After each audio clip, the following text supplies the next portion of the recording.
The following presentation is a gift from the team at Streamline Publishing, publishers of Fine Art Connoisseur, Plein Air Magazine, and weekly newsletters Fine Art Today, Realism Today, Plein Air Today, and American Watercolor, and events, the Plein Air Convention and the Figurative Art Convention. We offer over 400 different art instruction tutorials and ultra high-quality video by the world's leading artists.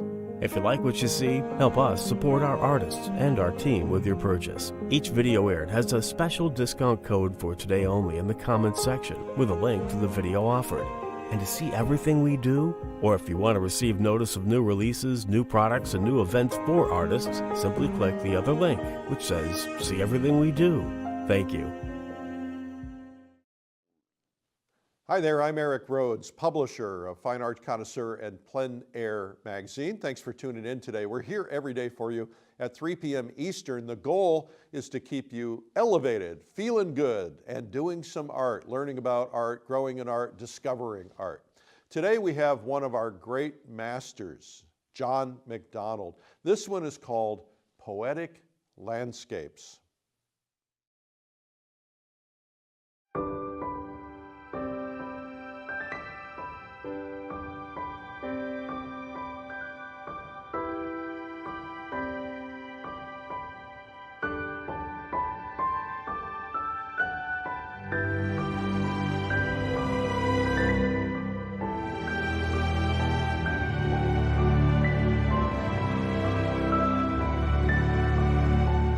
Hi, I'm John MacDonald. I'm delighted to be here filming this instructional video.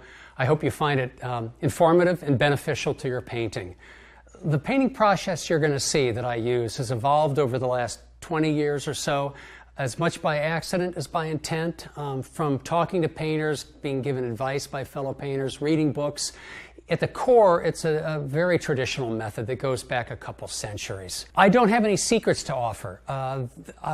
Special formulas for a media that will make your paintings glow like a Vermeer's, or a certain brand of brushes that will make you paint like Sargent. Personally, I believe that we can most effectively and efficiently improve the craft of our painting by deepening our understanding and mastering the basics, composition, values, color, etc. And if you think of a concert pianist, they will play scales 3 or 4 hours a day. I was always amused by the fact that preceding every World Series game, the baseball teams would begin their day with batting practice, the same thing they did as kids in Little League.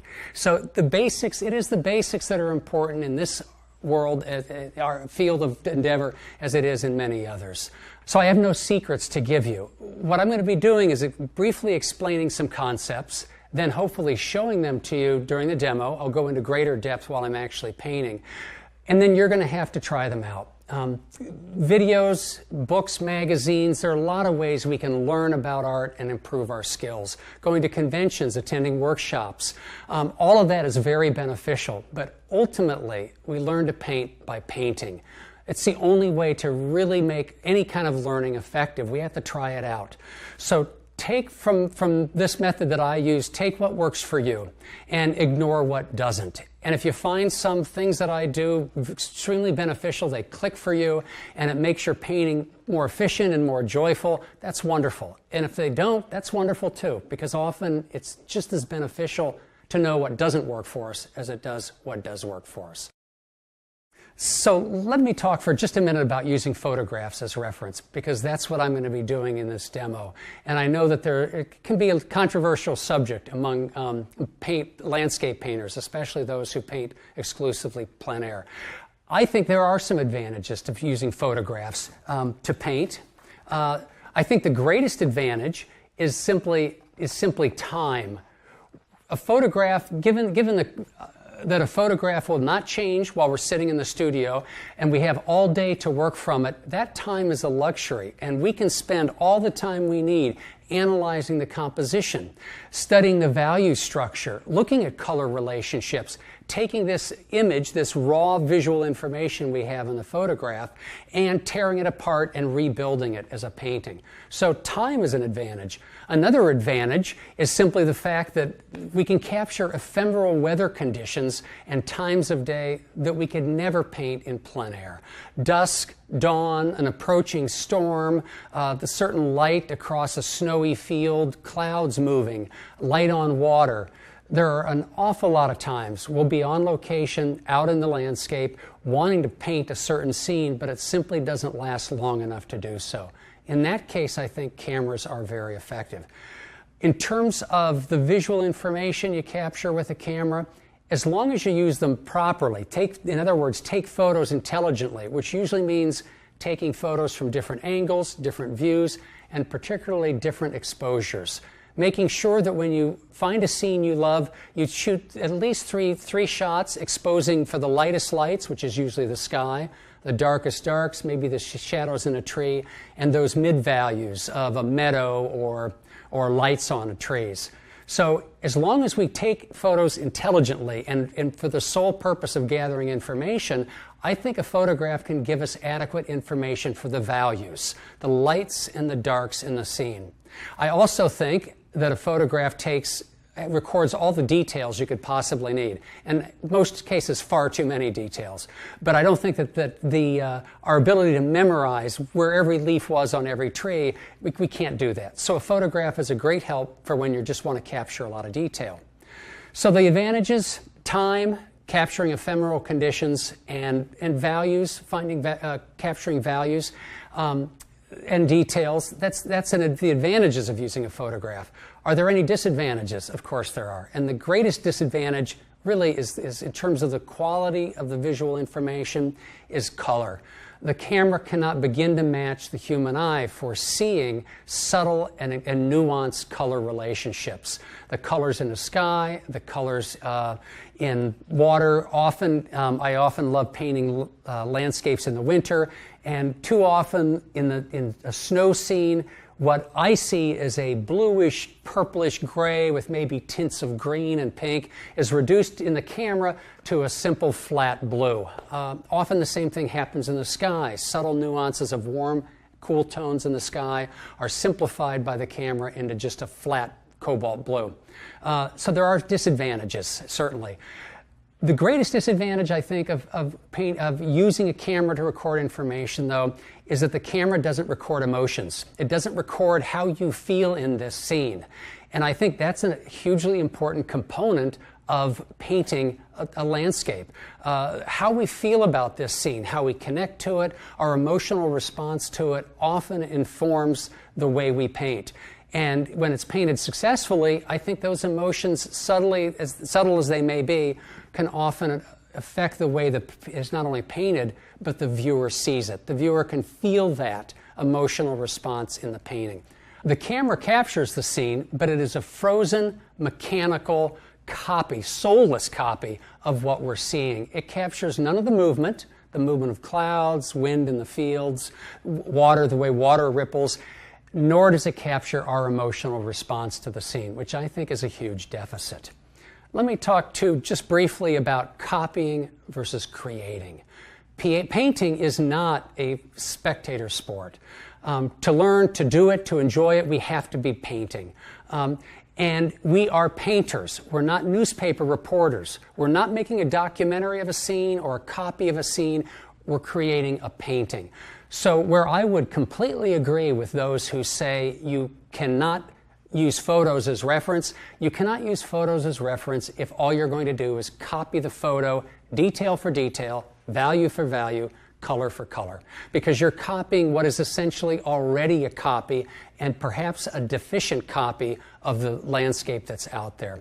So please, use photographs as visual reference, as raw material to build your painting, as an architect would use bricks to build a building. No one mistakes those bricks for the building. Well, don't think that when you take a photograph, that by copying it, you're going to produce a good painting.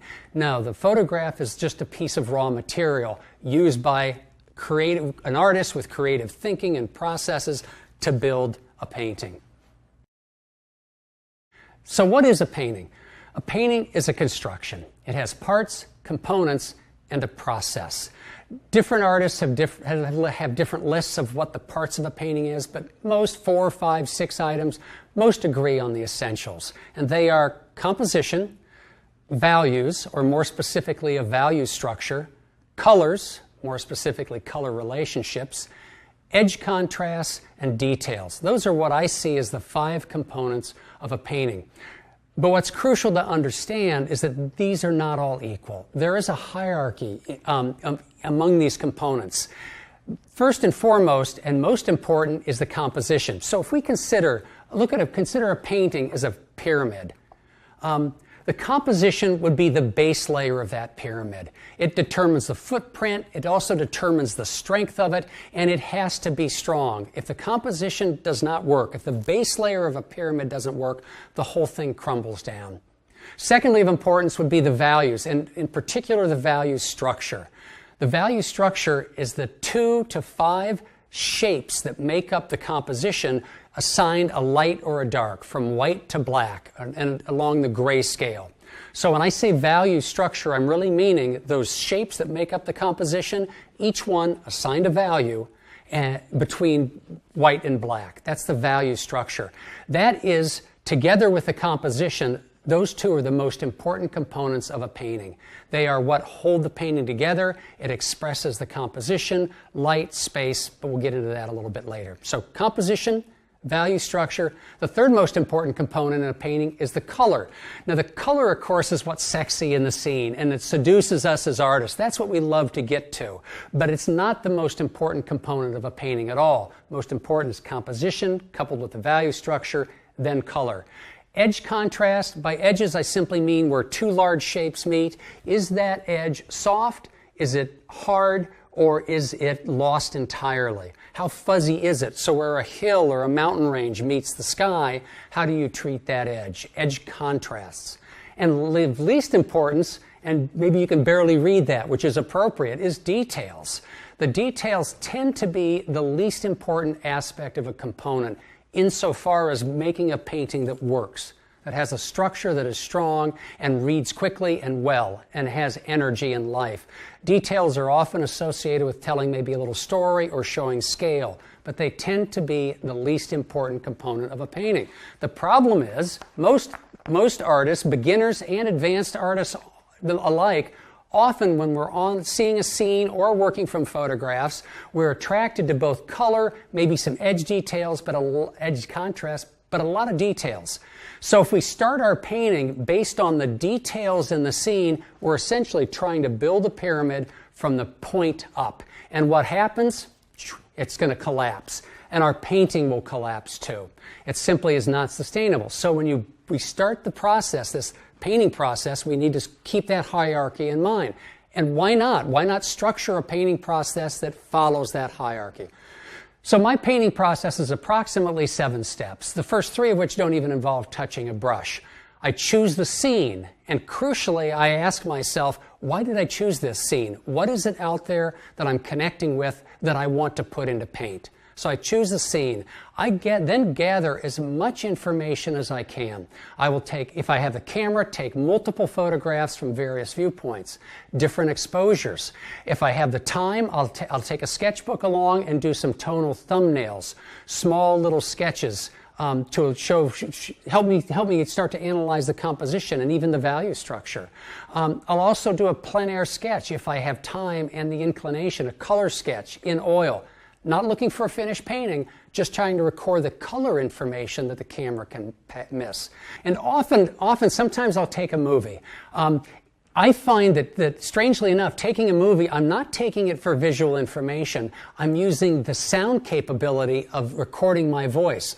So I'll take a movie, and while shooting the scene, I will describe in words what I'm looking at. I'm seeing the sky. It's got peach tones at the horizon. I'm seeing greens above that.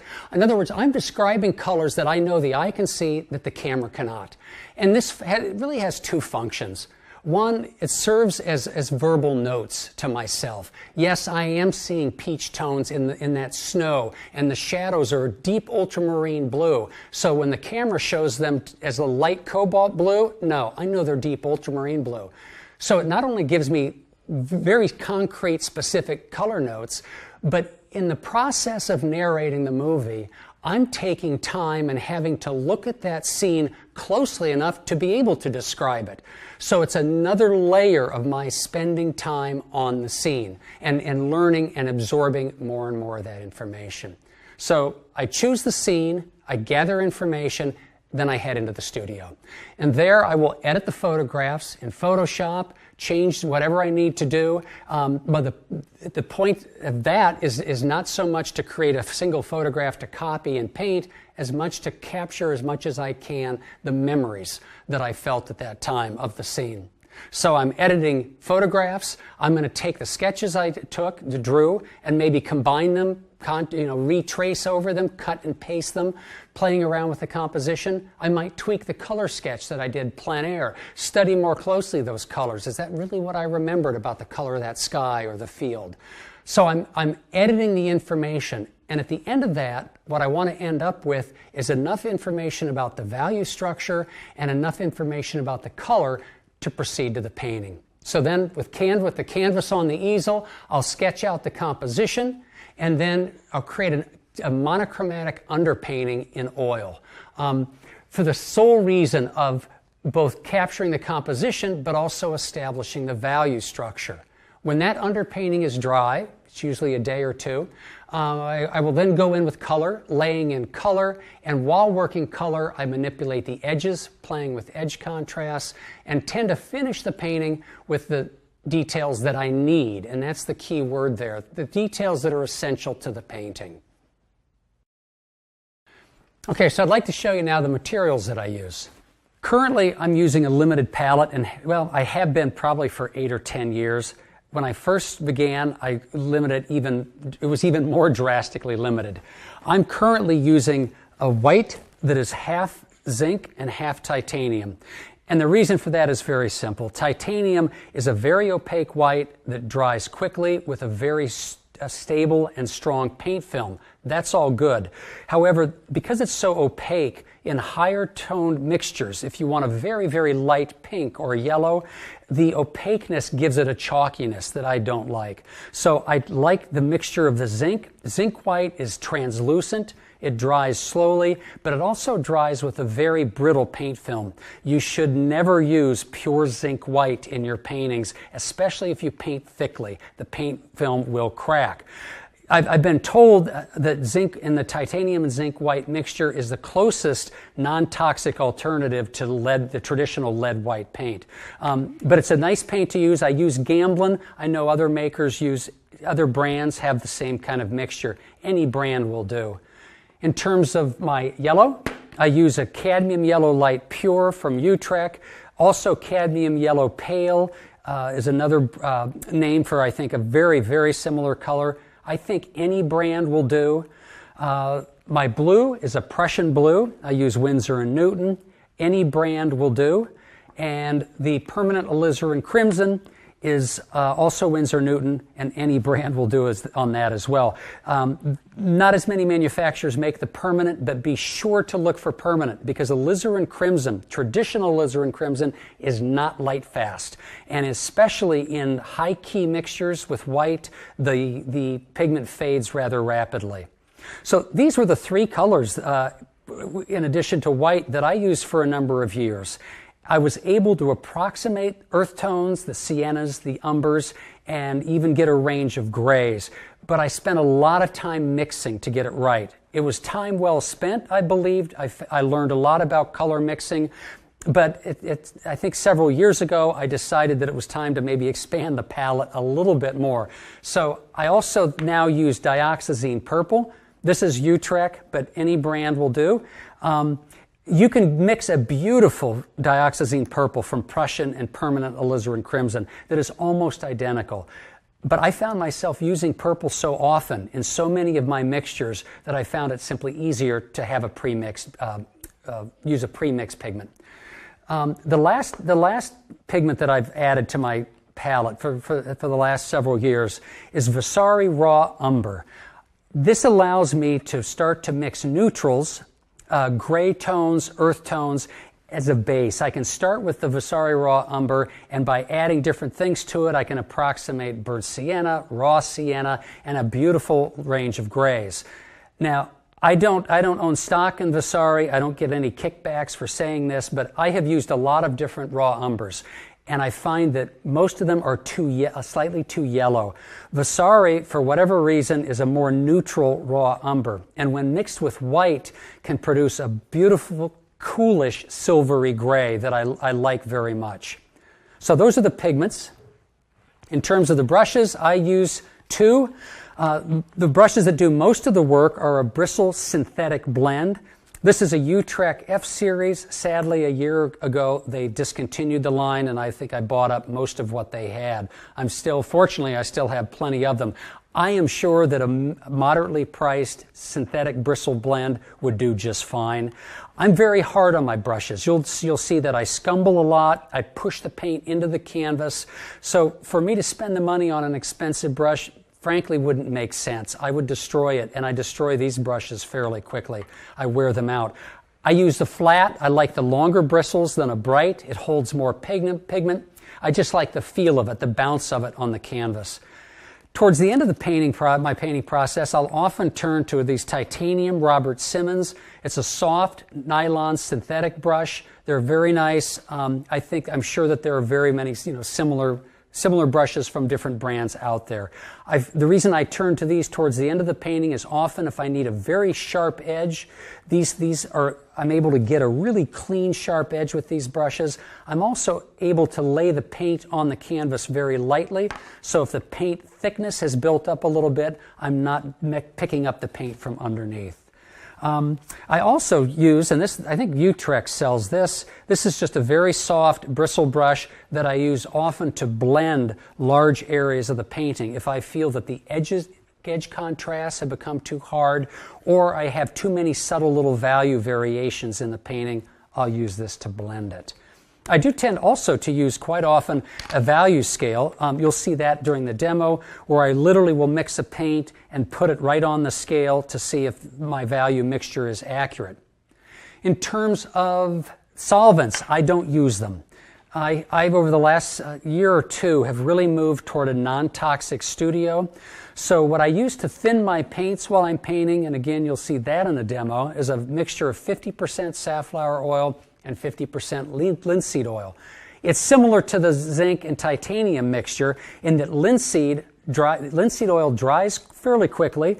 It dries with a very durable and strong paint film, which is why it's been used for centuries, but it also yellows a little bit when it dries. The safflower oil dries more slowly. It forms a brittle paint film, so you really don't want to use it just all by itself, but it doesn't yellow. So I find that mixing it 50-50, I get a little longer time to work with it before it would get tacky, and it doesn't yellow, and it's a little more fluid, which I like working with. In terms of a medium, now I don't use a medium, and I should note quickly, no, this is not a tube of paint, and it's certainly not a tube of Utrecht zinc white. This is when I travel, I put the medium in a tube. Often at home, I simply have it in a jar. I do not use a medium as it's traditionally used to dip a little bit in with each paint mixture. So when I'm mixing my paints, I might use a little bed of oil. I don't use a medium. I'll show you how I do use it during the demo. But that consists of 1 part linseed oil, 1 part safflower oil, 1/2 part stand oil, 1/2 part Dorland wax, and a few drops of dryer. And I'll explain why the Dorland wax, why I use Dorland wax again when I use this during the demo. So those are my materials. I know that often you hear of certain brands giving you certain effects, and that is true. Magic medias, certain media giving you certain effects. All of that is true. But as I said, ultimately, if there was a magic tube of paint that said tranquility, or a magic tube of paint that said masterpiece, and by using that you were guaranteed a great painting, we would all be using it. This is the basics, and it's these materials that you'll use to build your paintings. So you need to master them. So having looked at my materials, let's start the demo. But before I do, I'm going to go into each one of these steps in greater depth. So my first step is choosing the scene, and particularly asking myself why I chose the scene. So this is a meadow that's not far from my house. I've painted it multiple times, probably done a fair share of plein air paintings winter, summer, spring on this meadow. It's just one of my favorite spots. Why you choose a scene, it's important to understand why you choose a scene. And I should say first that I'm not a subject painter. That is, there are painters who are more interested in telling a story or a narrative in their painting. And if you're interested in painting, an old tractor or an old barn, a street scene or a cafe scene, often that includes kind of a narrative element. You're kind of telling a story.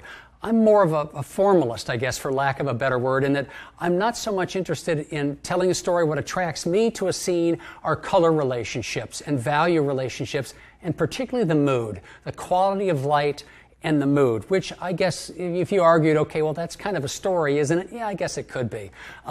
And I want to make sure, though, that you understand that I certainly don't look down on subject painters. It's just a different way of painting. And painting has plenty of room for all inclinations and styles. So what attracts me to this scene, I've passed by this so many times. It's not far from my house. I would often see the light in the winter coming across this field. I've painted it once or twice plein air. I have 15 minutes maybe before it changes completely. So this again is an example that I gave earlier when I said one of the advantages of painting from photos is its ability to capture the ephemeral moment. So that's what I had I just love the tranquility of this area, this field, and especially in the winter when it's absolutely silent except maybe the sound of the wind in the trees. It's just an extremely peaceful, tranquil place to be. And had always wanted to capture this moment too in the sunset, having seen it so many times. Why do you need to go into depth about why I chose this scene? Well, because frankly, that is probably going to determine your focal point.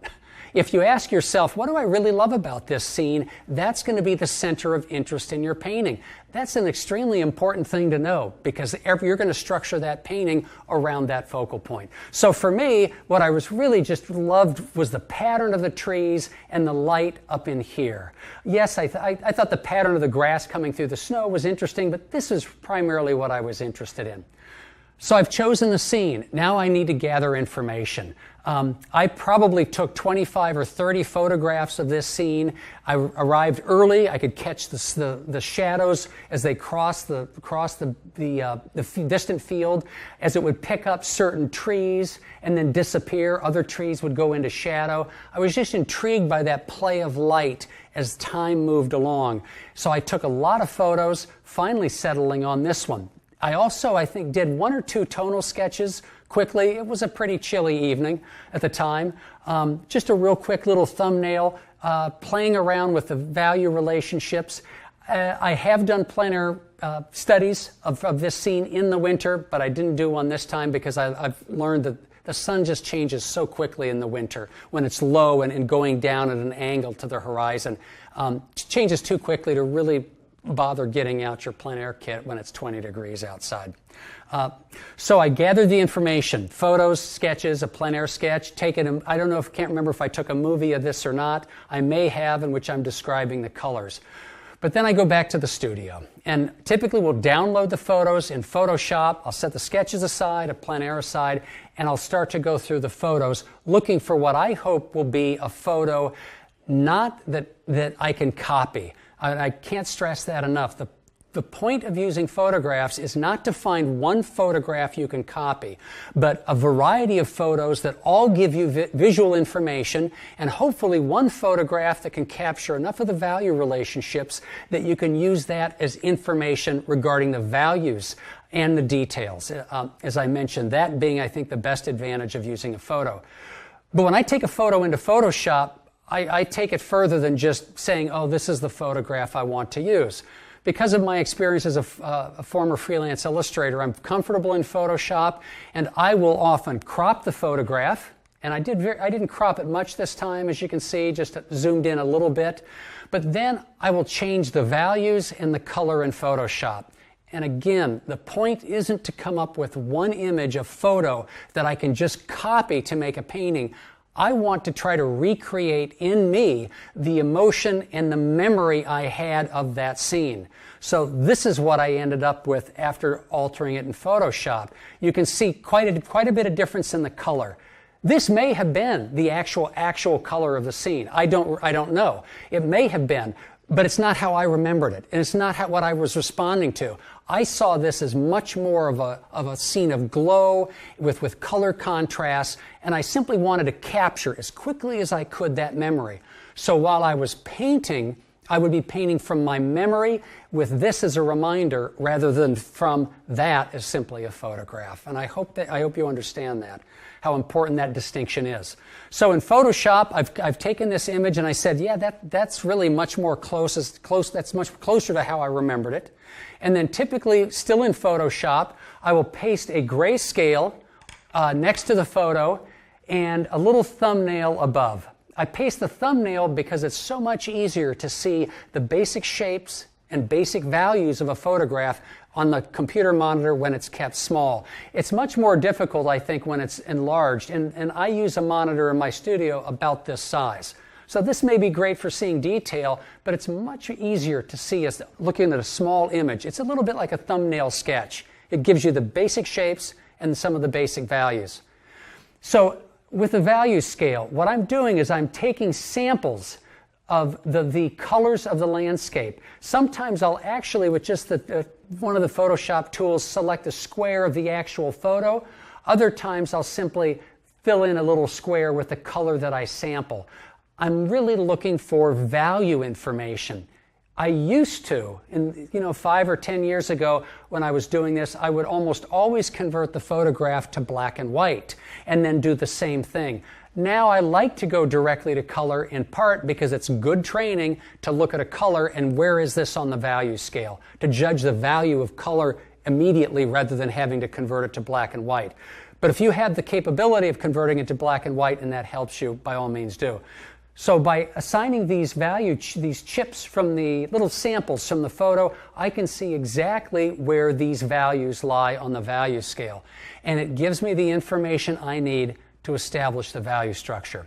I've shown you the value scale, the thumbnail, but what changes exactly did I make, and maybe why? Well, let's start at the top. In the original photo, you'll notice the sky is blue. That cool sky, yes, that cool sky could create great color contrast with the warmer tones here. But I was thinking in some ways of this painting as being a warm key painting above and a cool key painting below. And if you don't understand color keys, if that's confusing, I will get to that. But I changed the sky just because I thought it would, that's how I remembered it, but I thought it could make for a more interesting image in terms of color contrast. You'll notice also I pumped the color in some of the shadows. I wanted to see a little more color in the shadows. I lightened some of the darker shapes in the foreground. In terms of the snow itself, photographs often record snow, especially snow and shadow, as being far too blue. It's not how I remembered this. I remembered this because of the warm light coming and being reflected from the background into the foreground snow. I remembered the snow being much warmer and a little bit lighter. You'll notice also, though, in Photoshop and the airbrush tool, I simply painted out a lot of that foreground snow. I wanted to just see, did I need all this pattern? At first, at the beginning when I saw this scene, I was actually interested in and intrigued by that pattern of the grass breaking through the snow. But as I'll explain when I talk about details, every little detail that's down here is going to be screaming for attention and to the detriment of the details up here at the focal point where I really need them. So I just painted them out very quickly, just to get a sense of how much detail do I want in the snow in the foreground and how much don't I. But before I move on to what I do with the sketches, let me say a word about Photoshop. You do not need Photoshop or any image editing software to make better paintings or to use photographs as reference. I've seen a lot of people using an iPad where you can convert it to black and white. You can change the colors, the values with an iPad. All of that is just a tool to explore the color and value relationships. If it helps you see it with fresh eyes and deepens your understanding of it, then use it. Just don't copy it. It's just raw, again, it's raw information, and it's there to help me come to an understanding of these value relationships rather than giving something that I just blindly copy. But don't get hung up about Photoshop. I use it because I had it as an illustrator and I know how to use it. You can simply print out a photograph, and if you'd like, you could hold a value scale. Simply hold the value scale up to the photo and decide and discover where these values are. But all of this, because remember the pyramid, composition, value scale, they're the most crucial elements of your painting. If you can nail those, 80% of the work of the painting is finished. So this is the photograph, and this is what I typically end up with on my monitor next to the easel when I'm thinking of painting. So what do I do with the sketches? Well, I'll cut and paste sketches. I'll enlarge them. I think on this I simply blew it up and printed it out. With the sketches, I really am looking for information on the shapes. I assigned values to these, but this is the value information I'm going to use when I paint. This is for composition, to play around with different shapes. How does this tree line work? And in particular, I was concerned about the way this pattern of shapes in the foreground moved into the background. So that's editing the information. I've gathered it. I've chosen the scene, I've gathered the information, back to the studio, I've edited what I've needed, and I've ended up with a good sense of the value structure of the painting and a good sense of what I need to do with the composition. So at this point, I would simply transfer this sketch to here. I wouldn't bother with this until I need value information, because this is what I'll use for the composition. Okay, so I have what I need. I have the value structure in the photograph and the compositional sketch, the shapes, the arrangements in my larger tonal thumbnail. So we can start transferring that to the canvas. But first, let me just talk about composition. And it's so important, and so sometimes it seems so complicated that I'm sure you could shoot an entire video doing nothing but just exploring and talking about composition. And again, composition is that arrangement of the major shapes of the landscape into a scene that feels unified, but also is varied. I think the word I tend to use more than anything else is it wants to feel balanced, a composition, and yet have a variety of shapes.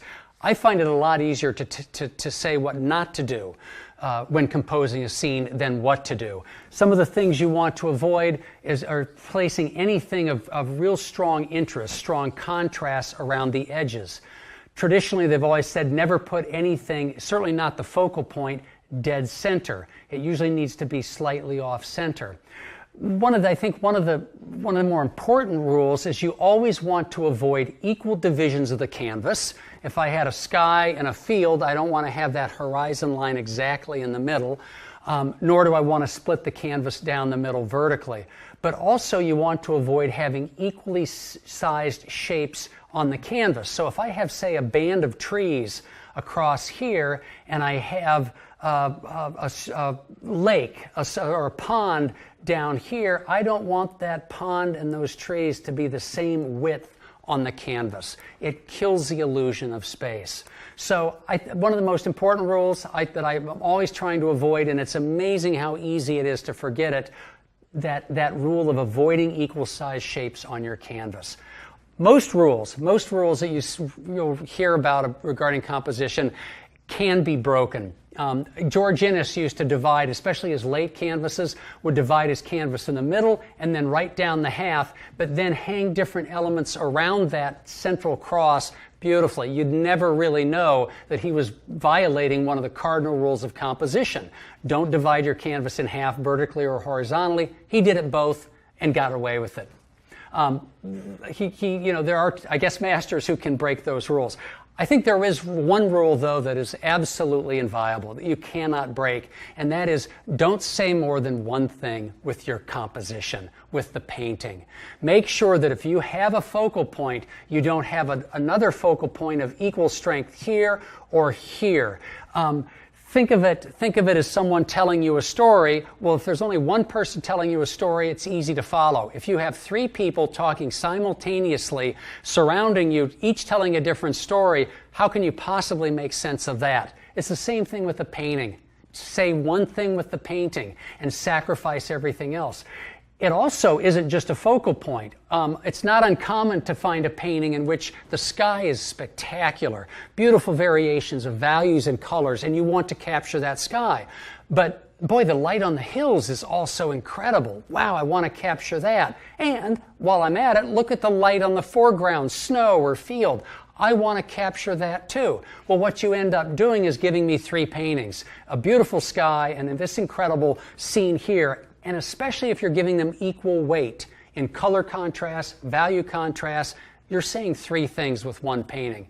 Instead, maybe have the hills down here, simplify them, and concentrate on the sky. When you're finished with that painting, start another one, where maybe the sky is simplified and it's just a little band up top, and then you spend all your time painting the field. Don't try to say more than 1 thing with 1 painting.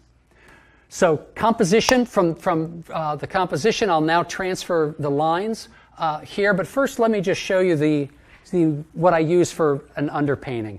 Typically, I prefer using burnt sienna with just a little bit of the burnt umber. I will add burnt umber only if I really need a dark shadow that I'm unable to get with the burnt sienna. You can see that burnt sienna is slightly lighter than the raw umber. I will typically use the same white that I've used, the 50% zinc mixture and 50% titanium. So typically I'll begin with just a slightly diluted bit of burnt sienna and maybe just a touch of white. I don't want to have the lines too dark. And then I'll begin transferring the line looking at my sketch. So first thing is, where do I want, I think what's most important in this scene is really the line of those hills where the snow is, meeting the background edge of trees. Now, I'm tempted as I look at this, even though I've just designed this sketch and I think the composition works, I'm tempted to raise that maybe up a little higher. Not sure. It's again, the beauty of an underpainting is that because you're keeping the edges soft and very little detail and working really just with the major shapes, you can tweak this till as long as you want and until you're really happy with it. So maybe that line of hills, there's a little variety. This is a more gentle slope. This is a little more abrupt. I like that contrast. And then it comes down maybe into the foreground and out this way. Or maybe actually I think that this should probably move here. Okay, so maybe I'll curve this line a little bit here. Just at this point, absolutely not concerned with any details, just the major shapes. That maybe goes here. I want to be careful how close I come to that edge. I want to show some sky. And I don't know if it shows up clearly in the video, but I have essentially reproduced the same grid on my canvas as I have on the sketch. So I can at least use those as guides. Maybe this comes down here and breaks up.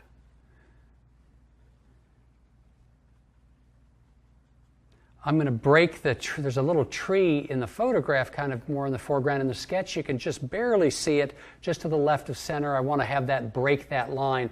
And there are some mid-ground trees that are breaking the horizon line there. Want to make sure that this has some variety. Should I avoid having this go off at the same height from the edge here?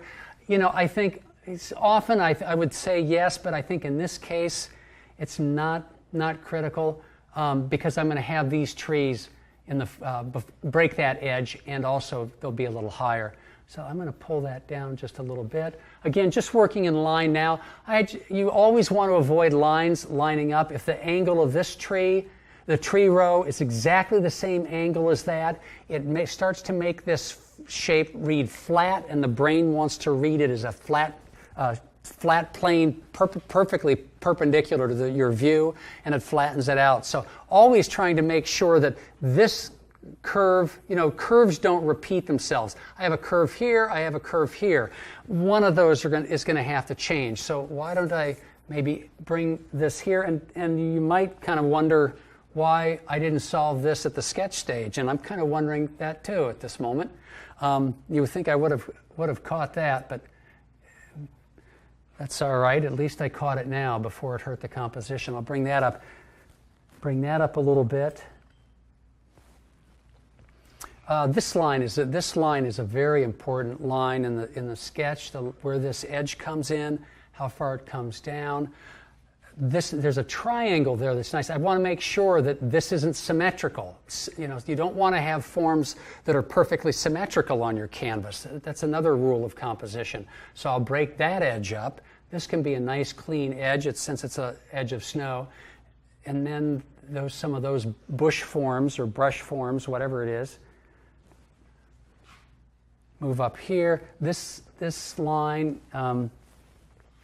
see, that just breaks that midline, then it comes up, comes down this way, just below half. I need to make sure that the line between the foreground snow and those mid-ground bushes or shrubs is not exactly at halfway up the canvas. And I've actually maybe moved it down even a little more than in my sketch, but just by so little that I don't think it matters.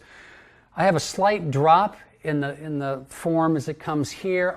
I'm tempted to maybe make that straight across, just so I have a little variety, a single horizontal line maybe where all these are other lines are angles. I don't want to position it exactly in the middle though. Up here, and then another important line is this in the background. There seems to be a field that's almost flat. Then it rises as it comes along here. And I should say again, just to repeat myself, I'm looking at the sketch now. I'm not really looking at the photo at all. When I paint start working in values, I'll look at the photo, and it may be then that I see things in the photo that I hadn't noticed previously in the sketch. Well, I'll change it then if I think it's going to help the composition. It's all about establishing a composition right now that works, that's going to allow me to convey a sense of space and form and just interesting shapes, the way these shapes come together. Let's see, well, that's a little too dark at this point, although this is all going to be fairly dark. Okay, and what's also probably I need to put in right now are this background, just so I can really get a sense of where this is. Now, this tree kind of comes up, and then I have a tree breaking into that about there. This shadow of the trees is maybe approximately here, and then there's some more shadows up in there. Don't need to indicate that right now. This is an important line because I have to decide how much of this field in the background I'm going to show. And can you see that this shape, I'm working on this shape right here. This is the bottom edge of some trees. This is the top edge of the snowy field. There is a row of trees in here. Can you see that if I divide this equally, this to here, here to here, it's going to hurt the illusion of space. For some crazy reason, our brains will just interpret two shapes that are similar in width on our canvas as being in similar areas in space. So I want to avoid that.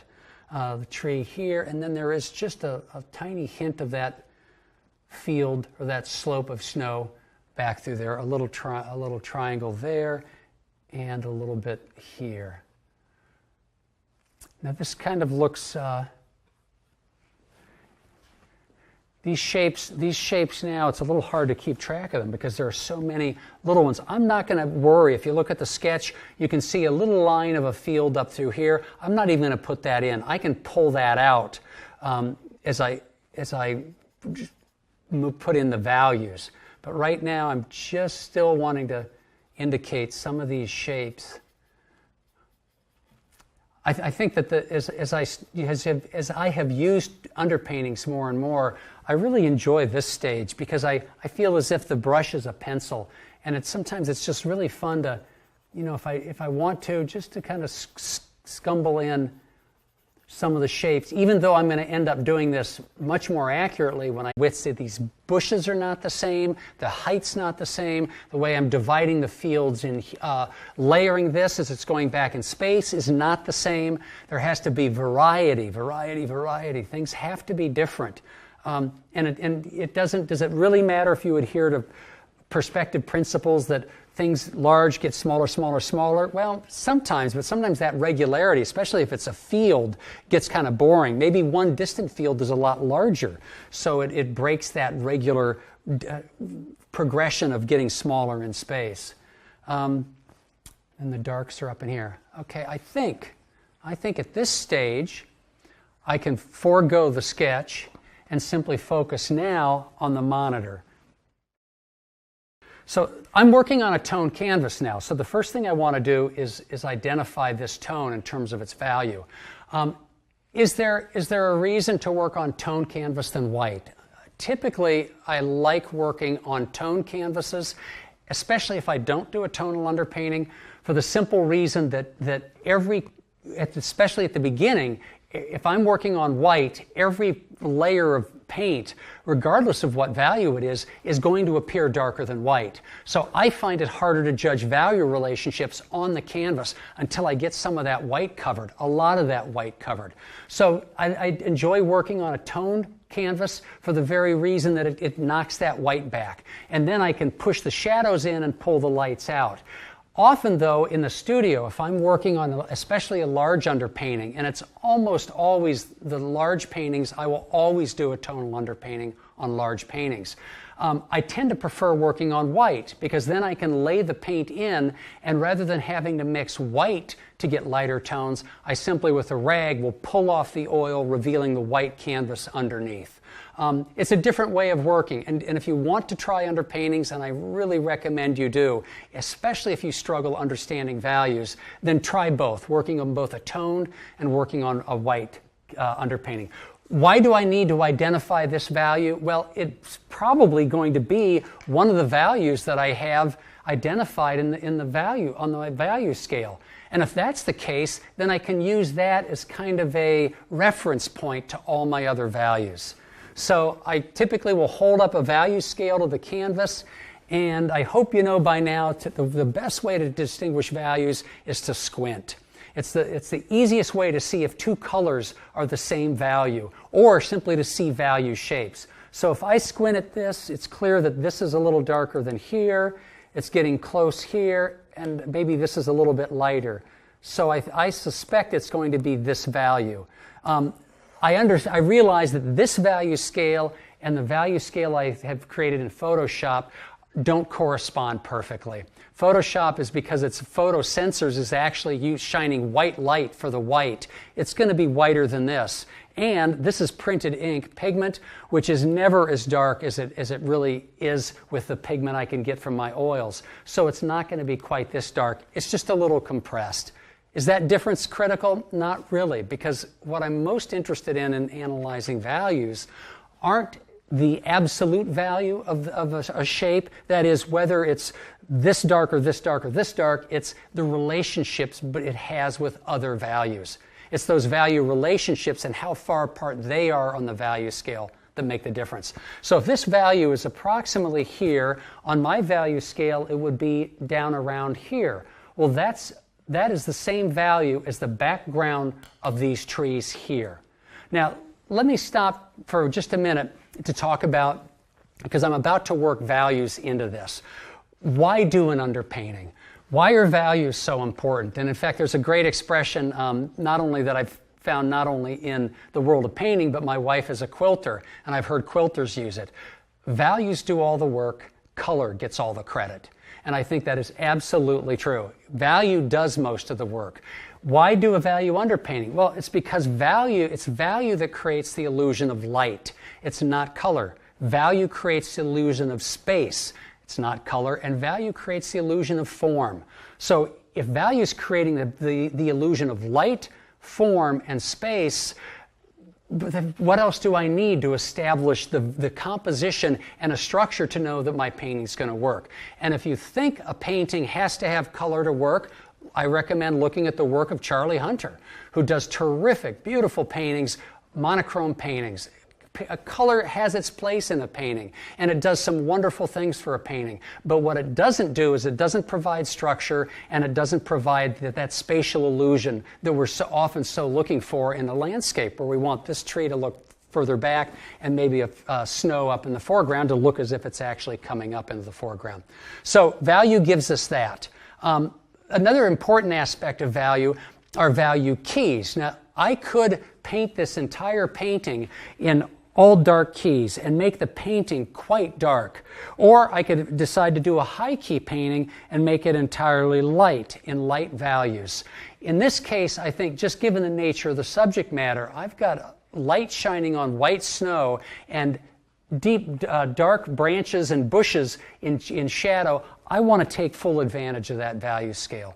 So in this case, I think I'm going to be using pretty much most of the value scale, which frankly is a little easier than working in value keys.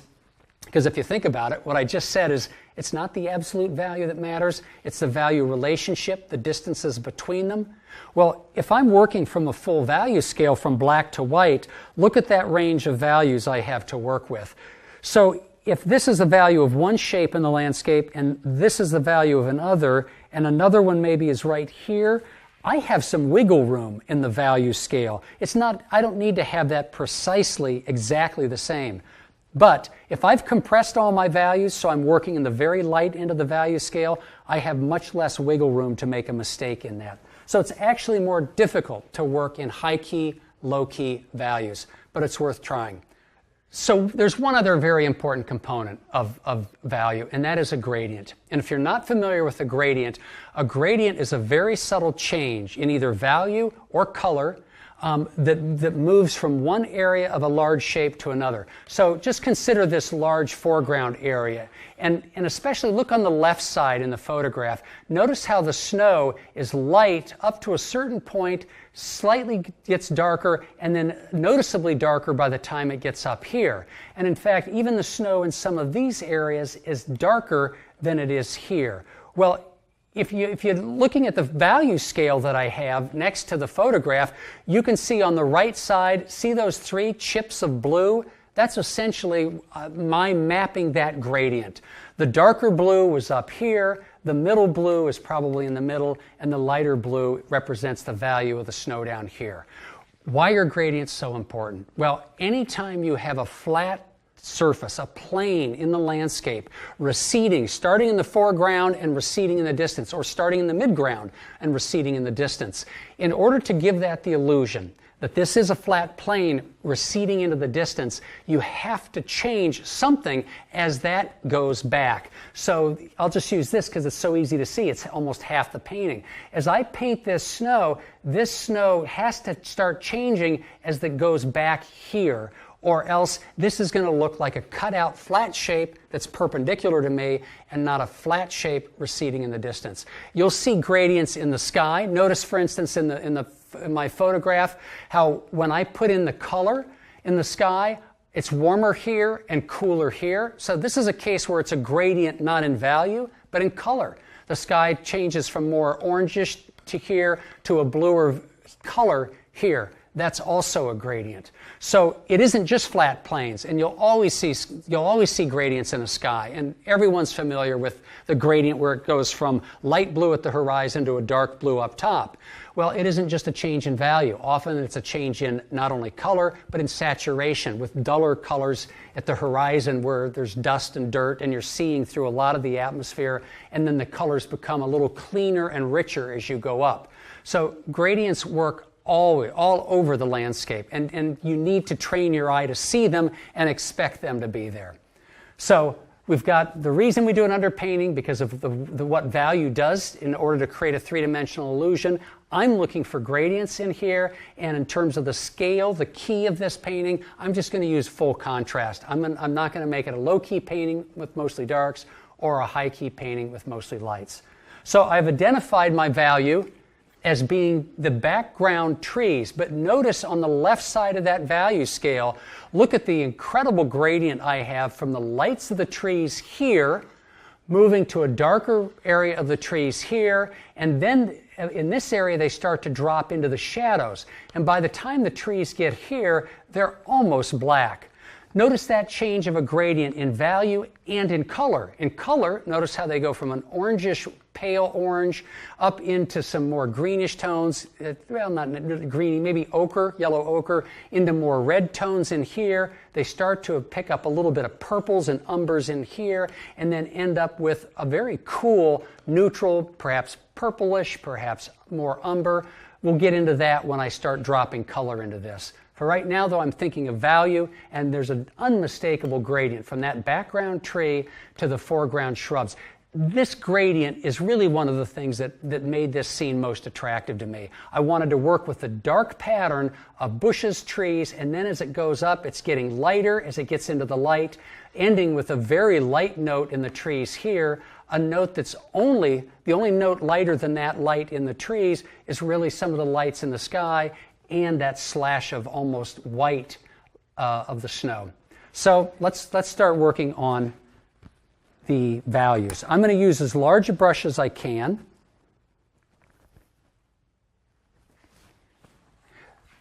And I will start, I think I'm going to start with that gradient, because this light of the tree is actually lighter than here, so this is going to have to be lighter than this tone of the canvas.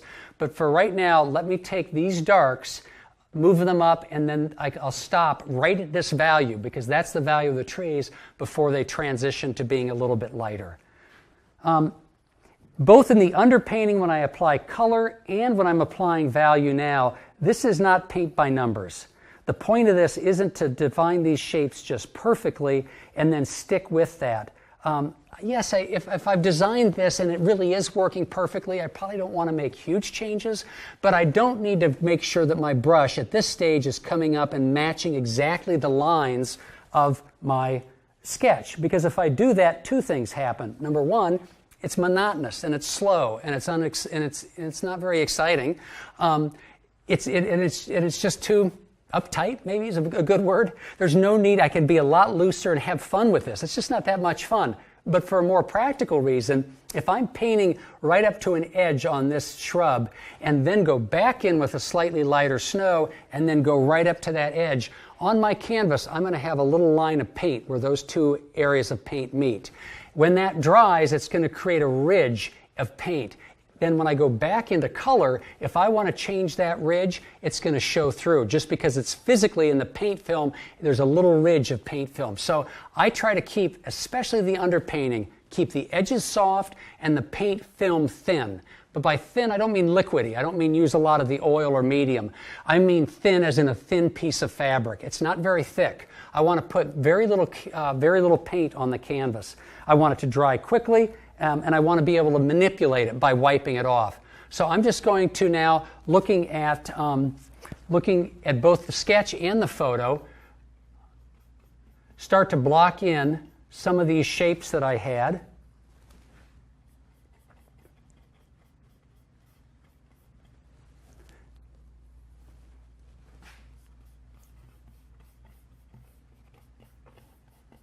Knowing that in the foreground they're going to be darker. I want to make sure I don't get too dark. It's so easy when the tone of this canvas is already darker than a 50% gray to end up with my darks a little too dark.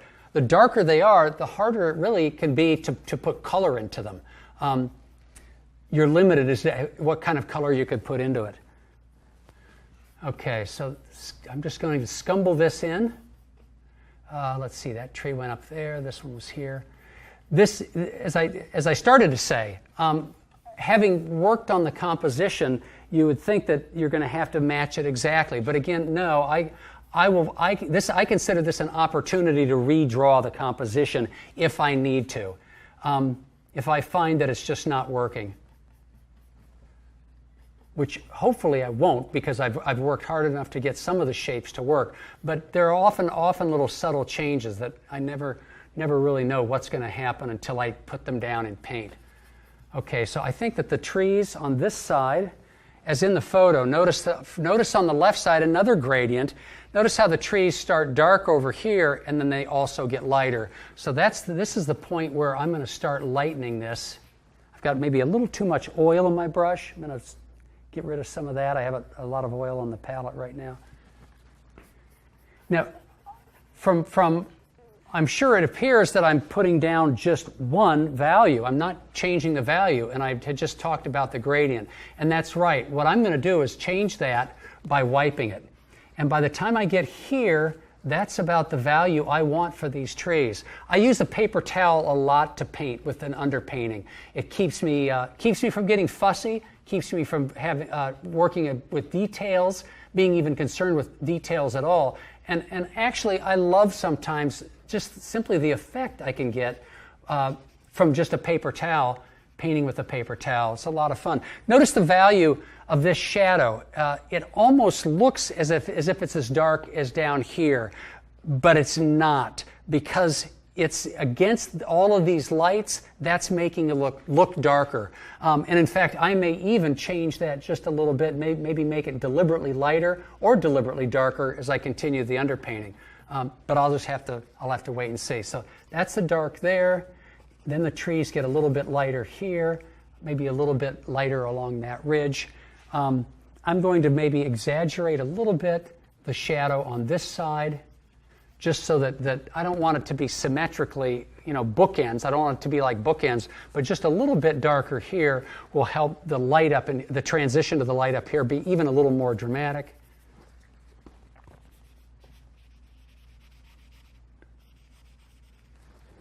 And this light is quite light. Sometimes I'll see if it works. Occasionally, I will put a little drop of oil, there's a drop right there, on my paper towel, and I might be able to start to pick up some of that tone, depending on how dry it is. If I want to just start to experiment a little bit with that and becoming a little lighter. So I think it's happening just a little bit, probably not enough to make much of a difference in the underpainting, but keeping this fairly loose. That's going to be and then some of these darks, some of the shrubs on the hillside are coming up here.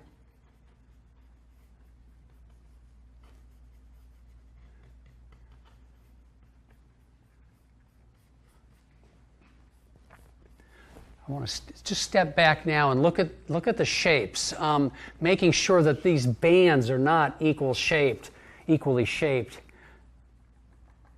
And I think at this point it's probably, maybe it's important to refer to my sketch, to have it nearby so I can just see if it's going to remind myself where I wanted to put some of these things. I think this mass could be a little bit larger, maybe bring this down a little foreground. Again, I really have to make sure that these shapes are different widths as they come down, that I'm not aligning a tree here with a break over here. How large do I want to make that back meadow? Those were all questions I was asking myself when I was doing the sketch, and now I'm asking them again as I'm painting the underpainting. I think this angle, maybe soften that angle a little bit so it's not quite so dramatic. I'll break this up with just a few, dragging the paint, not getting too fussy about, no details. I'm going to push the darks, maybe add a little more dark. I don't know if I want to go I don't want to go to pure raw umber. But when I add color, if I have to, I could let this value be the shadows, slight subtle shadows in some of those bushes and shrubs, and then end up lightening it just a little bit. Now this is a little bit darker here, which I think is kind of nice, where these bushes climb up into this part of the hill. This should actually be lighter up in here, and I'm going to break that. Make that a little bit smaller. There is a light of that tree as it comes in front of the shadow. I like that transition. Have to be careful I don't have that tree come up right in the middle, which could look kind of a little strange, artificial. I think maybe I'll have the shadow go almost to the half point, a little further than was indicated in my sketch. Light there. This, of course, is going to be very light here.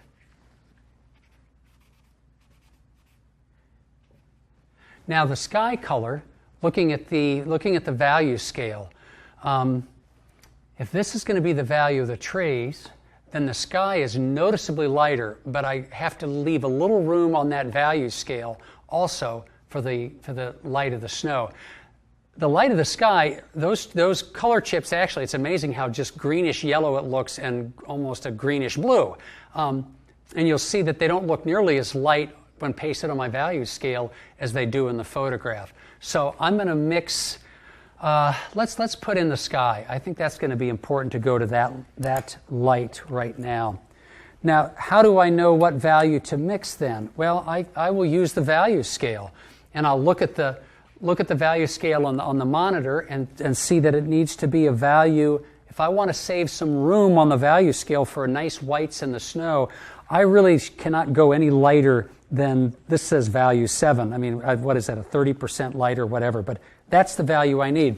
So I will literally have the value scale with me on the palette, and then when I need to match that value, well, I'll simply mix it and put a little bit of paint directly on the value scale, so I'm sure to get the values accurate. At this stage, if for me to have this underpainting work, I really need to have match the values as closely as I can to what I'm seeing on the screen, because I adjusted those to make the values work. I want to adhere to that. So mixing a little bit of white. This is the sky, so I'm not going to need an awful lot of paint. But I'm going to use, rather than any raw umber, I'm going to use straight raw sienna. Now, let me just show you quickly. I'm sorry, burnt umber, not raw umber. If I use the white with the raw umber, this is why I use raw umber only for the shadows. Notice how this actually starts to look a little cool, white with the raw umber, especially compared to the burnt sienna. So I don't want to have color contrast at this point, cool versus warm. I want to stick with as warm a colors as I can keep. And why do you use warm colors for an underpainting? Traditionally, it was always warm tones. Well, it's because often you use the colors of the underpainting to come through in places to tie the color of the painting together. Well, most colors in a landscape are cool, the blues, the greens, and what you end up with then is nice color contrast between the warm underpainting showing through the cool paint, the cool color added on top.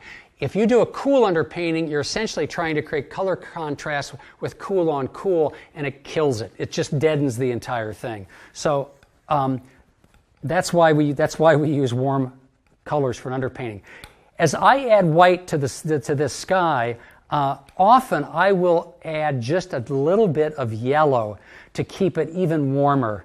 Sometimes I would add a little cadmium orange. Experiment with the colors you add. You won't want to get too far away from just the basic warm tones of a sienna or orangish tones. So I've mixed this, the sky color. I'm going to literally put it right on my color scale. I'm going to squint, and I can see it just a little, which tells me it's just a little too dark. I'm going to add a touch of white to it, and that should take care of it. So that's going to be the value of my sky. Now, what I probably did is probably didn't mix enough, because I just realized that with a darker undertone, some of that undertone is going to show through. So I'll just quickly mix the same amount, matching what I had just mixed in value. That's very close, just a little bit of white. Just to make sure, I'll check again. And yes, that's awfully close to exactly what I need. Now the gradient, again, the gradient in the sky is a gradient in color, not in value. So this is a value underpainting. I don't really need to change this at all. I can just lay in just this single value for the sky. Working this value in. The edges, as I said, I keep the edges very, very soft at this stage. I always am tempted to go in and actually, because I love finessing edges and playing with edges, especially trees against a light like a sky. But just resist the temptation, and it doesn't mean you can't suggest, well, maybe here, because these trees are breaking against the sky, it's going to be a little more loose and rough. That's fine. And here, where maybe it's coming against the trees which almost look like a background hill, that's okay too. You know, you can play around with a little bit of variation if you'd like. I am having this tree, I believe, this tree break the line of that row of trees, so I'm going to remove some of my paint there. I often use my finger to keep edges soft. I find it a very, very quick and easy way, and again, it keeps me from getting fussy. At this point, I'm just not working on any details, not even thinking about details, just blocking in the values and starting to make sure that these shapes work as a composition.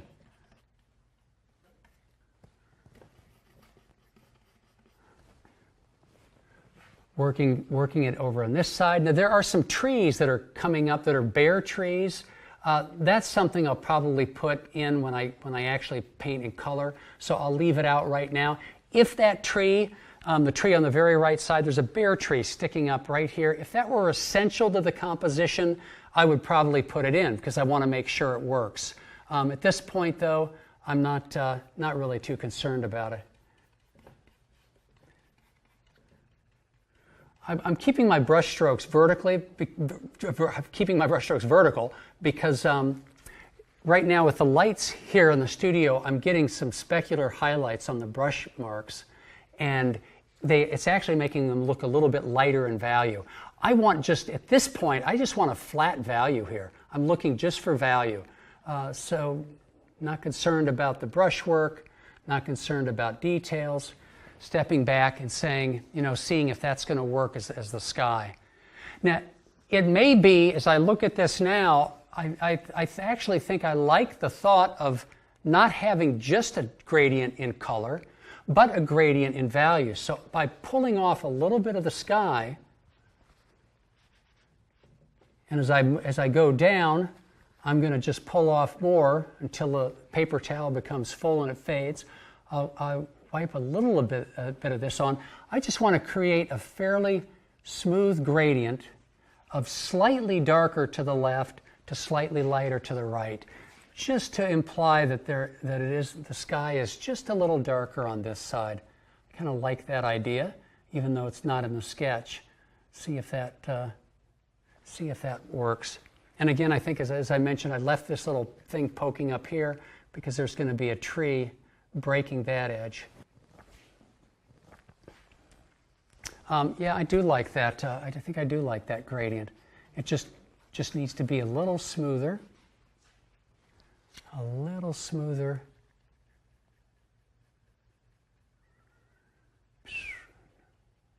Okay. All right. Well, what values do I need now? Let's do the snow. The snow is so important, and I'm going to mix all. I think what I'll do is that snow compared to the value of the trees back here. The darkest of the snow is so close to this value in the trees. I think I'll leave that and maybe even push that a little bit more than what I'm seeing. I'll have to decide. What I will start to do is mix the light of the snow.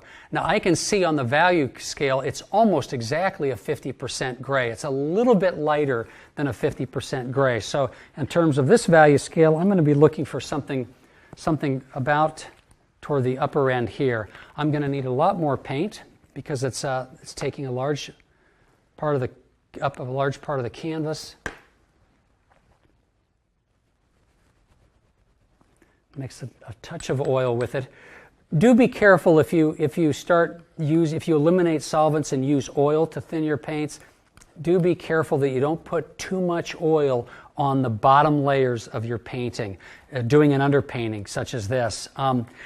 If you end up with layers with more oil on the bottom than are on the top, the paint film will crack, and you'll have problems with drying. It's the lean over fat, or fat over lean principle. You want lean on the bottom layers, that is very little fat, and fat layers on the top.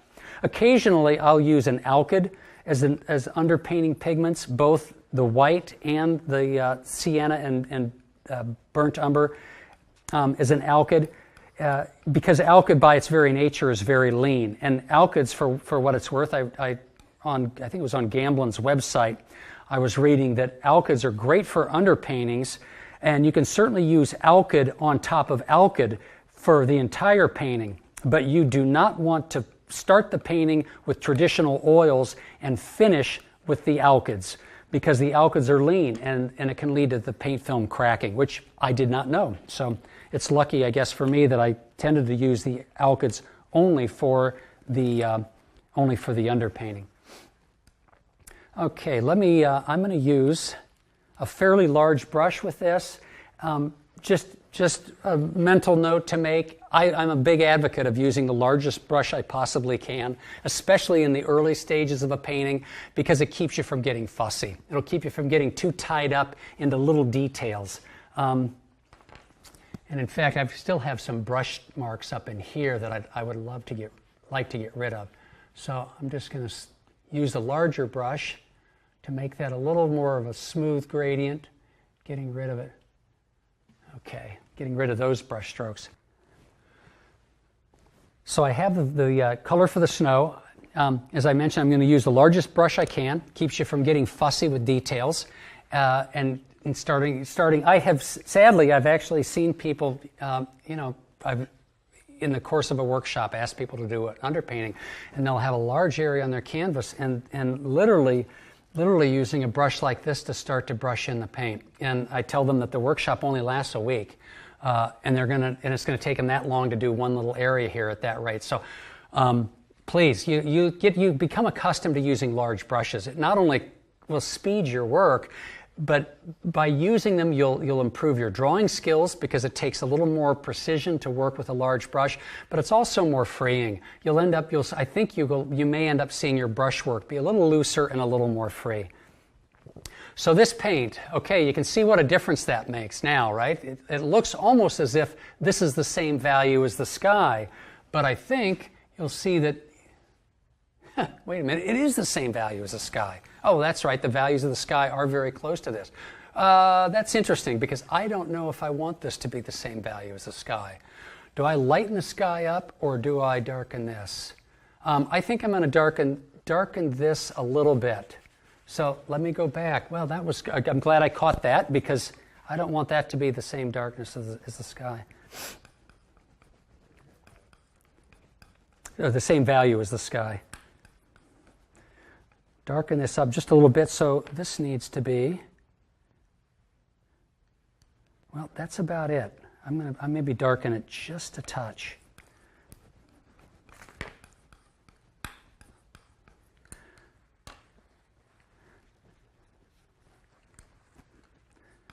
And that is probably going to be closer. It does not have to be much lighter than the sky, but if it's the same value, that can create some problems a little bit later on, especially with these incredible darks. If this is the same value as the sky, this might end up even looking lighter than the sky, just because it's going to be surrounded by lights, or darks. So let's put this, there we go. That's going to be a little easier. So I'm just going to scumble this, fill this in very quickly, large brush. I would fill it in with the paper towel, but the paper towel might just pick up so much paint as to make it, and I don't want to use quite that much paint filling up a paper towel. Okay, now I will switch to a smaller brush, and I'm going to darken this just a little bit more, because I want to capture that gradient. I started with more of the light of the snow, and I want to work towards the dark of the snow. I have 3 values of the snow right now, so I'm just going to work from light and the dark and then come into the middle. I need to switch brushes, because now I'm going to work in an area of the painting that is much smaller shapes. A reason that at least I try to keep the paint film thin here is that as I start to work the lights in, I want to drag a little bit of this dark from the bushes into the snow, just to create more of help me create the gradient and create some shadow effects and things like that. If I have a lot of paint on the canvas, I'm just trying to manipulate too much paint, and really losing the opportunity to let sometimes the canvas just show through. So it's, for me at least, it's another advantage of keeping that paint film thin. At least I think I will start the darks with maybe just a little bit of the dark up here.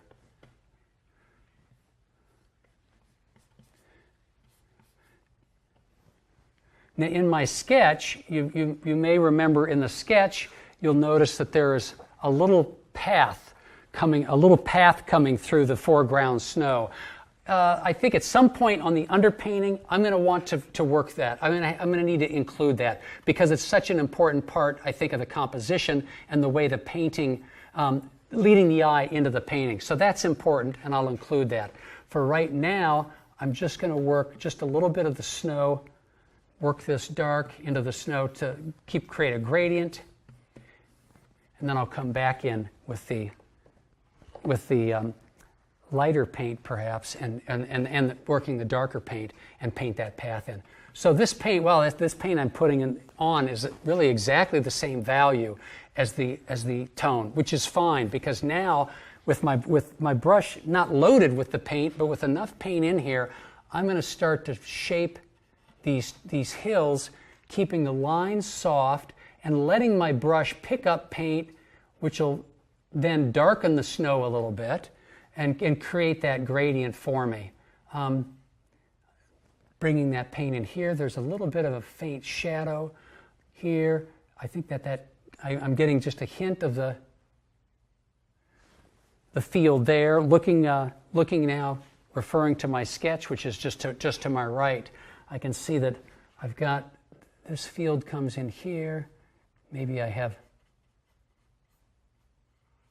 Notice now how I am picking up paint with the brush so that this snow is actually getting darker as I'm working upward toward the background, which is exactly where I want that gradient to go. So rather than having to mix every transitional value, I'm just essentially letting the paint blend a little bit and create that difference for me. Dark up in here. Keeping the edges soft.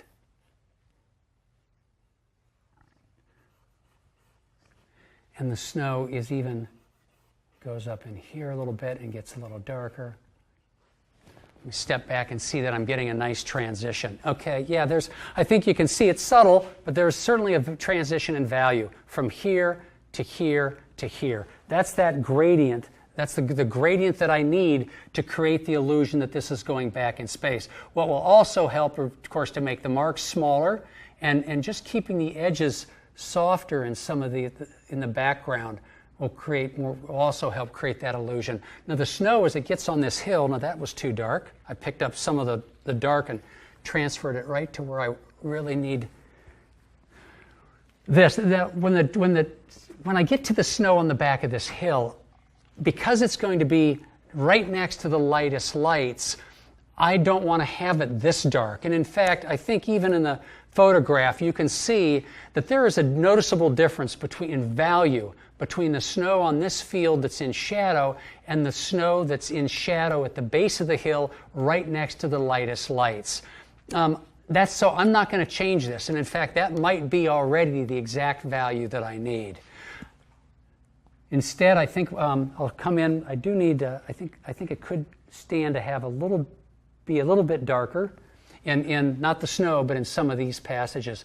I seem to have gotten a little too much oil on this, so it's letting too much of the underpainting or the tone canvas show through. And notice how it's getting picked up now by my fingers. So that usually tells me that I have too much oil. If it's a real problem, and it's causing me a lot of problems, I'll often just take a paper towel and just press it against the area, and it will essentially blot out some of that oil and allow me then to go back in with unoiled paint, unthinned paint, and reestablish some of those darks. It's minor issue at this point. This tree actually, notice.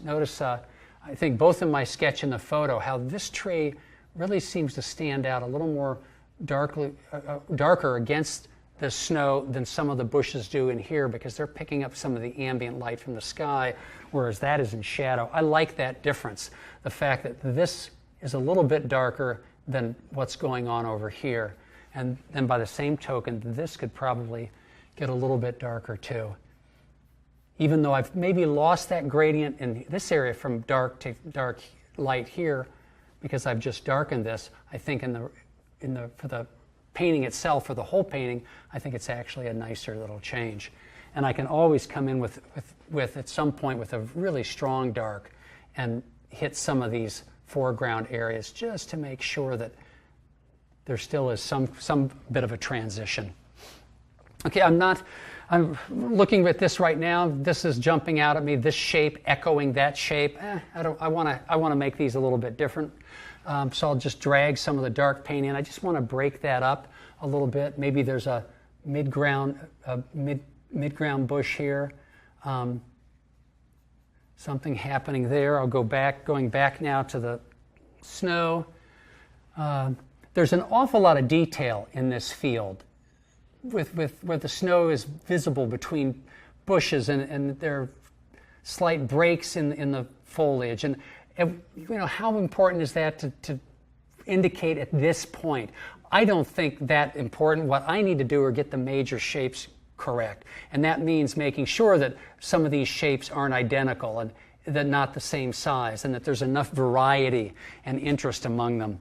That's okay. I just maybe need to bring a little of that in here. Yeah, again, I've lost my dark. This is all getting a little oily.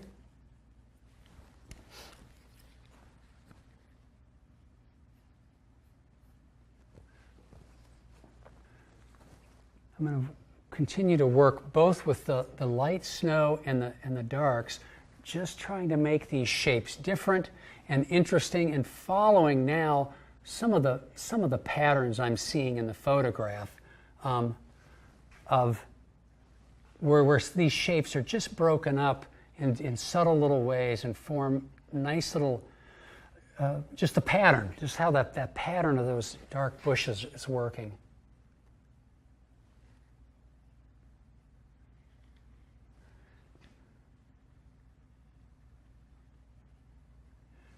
Now, the path that I have in the sketch, looking at the sketch, the way the path winds, I think I can probably do that without having to refer to it, other than just over my shoulder briefly. But it breaks in here and then comes out at the bottom there. And this, of course, was totally invented. It was not, as you can see, it's not in the photo. At one point in the middle of the photo when I was painting in the snow and trying to cover the snow, I played a little bit with the idea of the path coming in, and I realized then that I liked it. And I just wanted a little something simple to get the eye through the foreground and into the middle ground.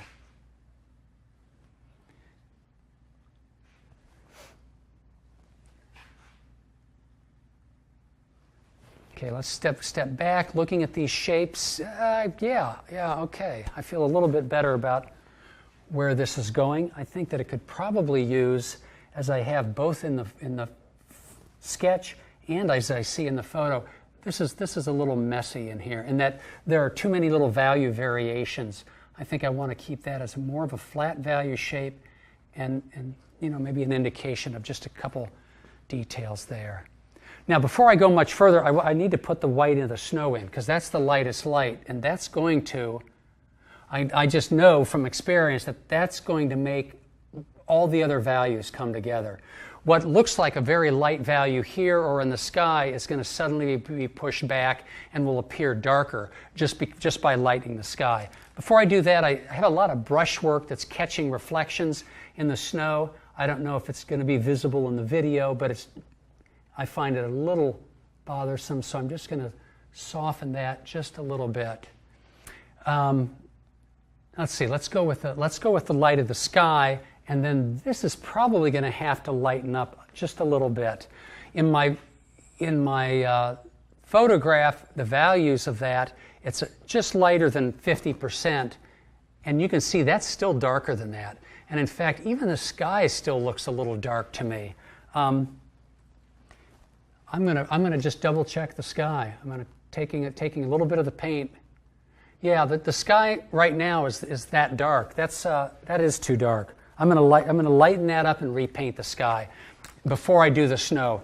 Because if I don't do that, I think what's going to happen is that the snow is going to be too light, and I'm going to end up with a painting that's actually a little bit darker than I wanted.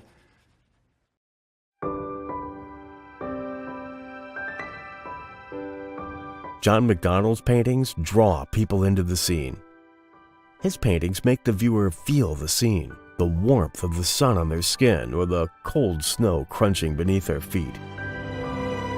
In Poetic Landscapes with John MacDonald, you'll discover how John paints emotion into his landscapes, how he uses color, value relationships, and the quality of light to capture a certain mood. You'll soon understand how John uses composition, a focal point, and tonal paint to guide the viewer into his paintings and into a feeling or an experience. So what is a painting? A painting is a construction. It has parts, components, and a process. Different artists have different lists of what the parts of a painting is, but most 4, 5, 6 items, most agree on the essentials. And they are composition, values, or more specifically a value structure, colors, more specifically color relationships, edge contrasts, and details. Those are what I see as the 5 components of a painting. But what's crucial to understand is that these are not all equal. There is a hierarchy. Artists are often taught that painting from a photo will never work, that it's impossible to capture the amazing beauty of nature from a flat picture, which could distort color, condense values, and make it hard to distinguish shapes and shadows. And a camera absolutely cannot record the excitement you feel when visiting a scenic landscape. But many landscape artists would like to be able to paint in the studio from photos. The point of using photographs is not to find one photograph you can copy, but a variety of photos that all give you visual information, and hopefully one photograph that can capture enough of the value relationships that you can use that as information regarding the values and the details. As I mentioned, that being, I think, the best advantage of using a photo. John will show you how to have the best of both worlds, to enjoy nature while you're there, and to set yourself up to later capture that beauty on canvas in such a way that as you paint, you'll feel like you're right back there, enjoying every moment and taking in everything nature offered you. And whether or not you paint fully on location or also paint in the studio, soon you'll be creating more dynamic paintings that draw the viewer's eye in to feel the emotion that you've painted.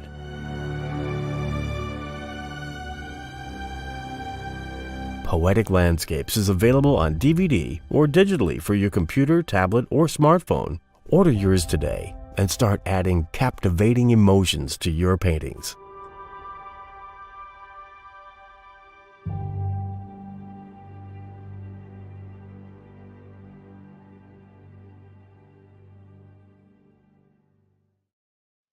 Well, that is John MacDonald and Poetic Landscapes. You can learn more about the video at lilyartvideo.com.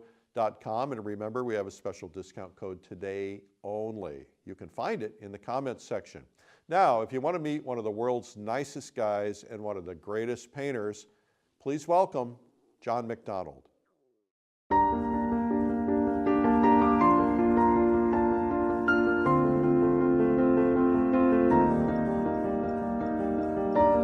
Hi, I'm Eric Rhodes, publisher of Fine Art Connoisseur and Plein Air magazines. And today we have John MacDonald with us. John, welcome. Thank you. It's great to be here. So you and I first met in the Adirondack Mountains, I believe. We did at your event, I think 4 or 5 years ago. So what I thought was really fascinating is I didn't know about you. You know, people have, there are regional stars, if you will, and you live in the Berkshires, and you're well known in the East, in the region. But I wasn't aware of you because I don't live in the Berkshires. I live in the Adirondacks in the summer. But what I found fascinating is that people were kind of globbing onto you and watching you paint and wanting to learn how you paint.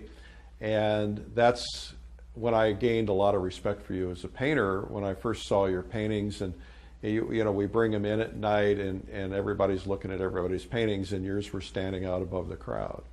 So one of the reasons you're here is because of that opportunity when we met at the Publishers Invitational in the Adirondacks. Such a great event. Yeah, terrific event. Yeah, it's a lot of fun, isn't it? It is. It is, and I've spoken to so many artists. I think what we like about that is the feeling of camaraderie, the lack of a hierarchy, where you can just go and paint, rub shoulders with beginners, with masters, and just pick up on everybody's energy, and being reminded constantly by the most raw recruits to the art, the very beginning painters, of the important questions to ask. I invariably come back from the Adirondacks having learned something that I learned from a very beginner painter. Sometimes it's just an attitude, you know, so it's good. It's a great event, yeah. So last year, I was driving to Boston, and I decided to stop at your studio. And we did a little video of a studio visit. Yeah. But what I was fascinated with was your process, which you'll be talking about, I'm sure. But you have used technology to aid your process. Tell me a little bit about that. Well, it came out of a stretch of maybe 15 years when my wife and I, our first of two sons, was born, and I realized that financially I wanted to just contribute a little more to the family's income. So I went back to what I'd always been doing on the side as a freelance illustrator. And at the time I was using scratchboard, a black and white medium, using a sharp tool to scratch away ink on a white surface. And I absolutely loved it. It was like an etching. It could be like a woodcut. But more and more of my clients asked for color. And it's a nightmare to color because if you use watercolor dyes, it soaks into the ground of the scratchboard and looks awful. So I finally realized it was time to get a computer, and I started coloring the work in Photoshop. So over the course of 10, 12 years, I got very skilled in using Photoshop in a very narrow range of all that the program offers, but mainly about manipulating images. So that then around the 2000s, as I started to phase out my career as an illustrator and wanted to get back full-time as a painter, I realized I could use those skills to manipulate photographs. So that is, I would take a photograph, and in the old days, whether I printed it or it was on my monitor, I might grab my sketchbook and do 2 or 3 little thumbnails of different ways to crop it, different ways to apply the major values of the shapes, to establish the value structure of the painting with a pencil. I found that I could do a lot of that in Photoshop much more quickly, which allowed a lot more for me, creative freedom. I could try 15 different croppings in the time it would take me to do 2 with the pencil. And it made me aware of just the power of the program. So although I still do quite a bit of plein air painting as much as I can for a variety of reasons, not the least of which it's just great training. It teaches you exactly what the camera cannot capture. But I do a lot of plein air, but almost all my larger work now in the studio, I use photographs, sketches, and when I can, a plein air color study done on location. So there are some people who might scold you for using photographs, because there are some purists who believe that everything should be done from life, that everything is going to be distorted because of a photograph.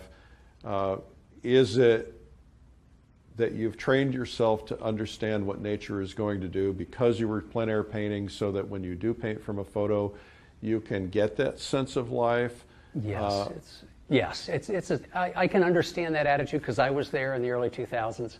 When I was still doing some illustration, I spent maybe 3 years painting solely outdoors. I would do no painting in the studio. That was where I did illustration, and I wanted to keep them separate. So I spent 3 years, and if I didn't finish a painting, I'd have to wait till the weather conditions were approximately the same to go back out on location and work on that painting.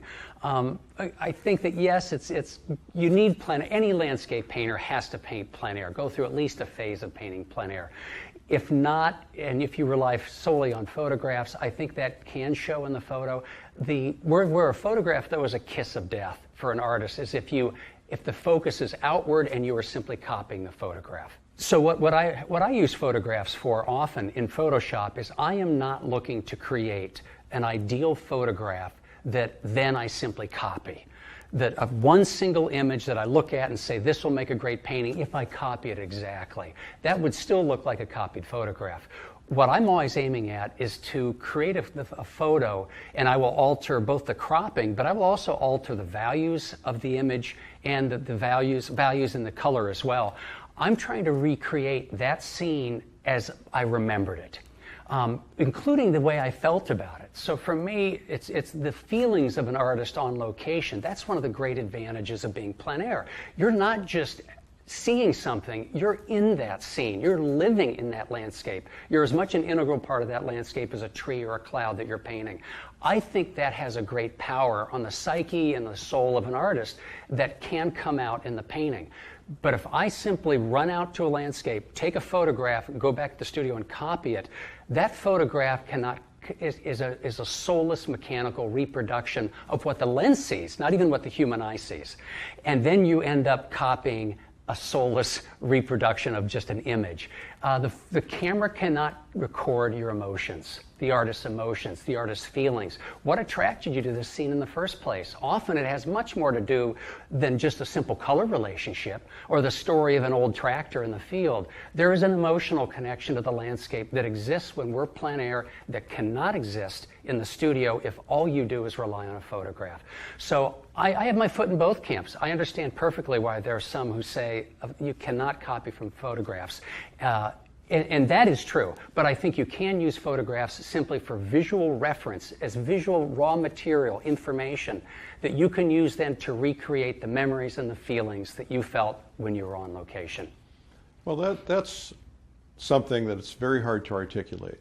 So when you go out in plein air and you're walking through the woods and you find a spot that speaks to you, you're like, there's something about this that you're having an emotional connection to.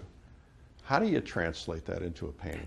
Because there are no tubes that say drama. There's not a tube that says tranquility. There's not a tube that says peace. Exactly. It's all, well, there's the skill component of that. We have to know as artists how to compose a painting, how to manipulate value relationships that create one mood as opposed to another. How a soft edge can actually create an emotional tone to a painting that all hard edges won't. I think that's part of both learning skills as an artist, but being mindfully aware that as an artist, as a human being, I'm responding to this with emotion and with all the experience in my story and my history, and that can influence the way I want to paint. Ultimately, we have to ask ourselves, why are we doing this? Is it just to produce pictures, or is it a way to, for me, it's always been a way of connecting to the landscape. I've often said that for me, painting plein air is really a form of meditation. If I didn't know how to paint, I could still be very happy sitting in a meadow for 2 hours and just watching what happens. It's a miracle. You know, everything is miraculous out there. And just enjoy the color relationships without painting. The painting is actually, for me, an important part of that meditative process because it stills my mind and gives me, it's like a chew toy for the mind. You know, the discursive mind that's always talking. When I paint on location, there is a part of my mind that just shuts down and is very still and is so intently focused on looking at these color relationships and recording them and mixing them.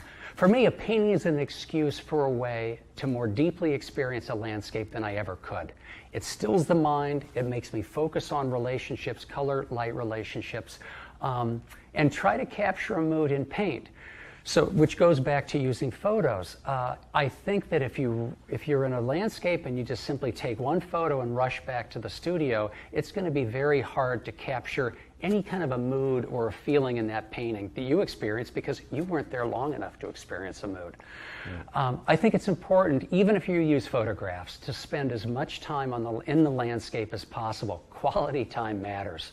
So take 30 photographs, different exposures, then sit and do a couple sketches, and if you can't, do a plein air color study. No intention to do a finished painting. You don't have to put that pressure on you. But it not only doing a plein air color study will not only give you a much more accurate record of the color relationships in the landscape than a camera ever could. It's also another 2 hours spent in that landscape, living it, experiencing it.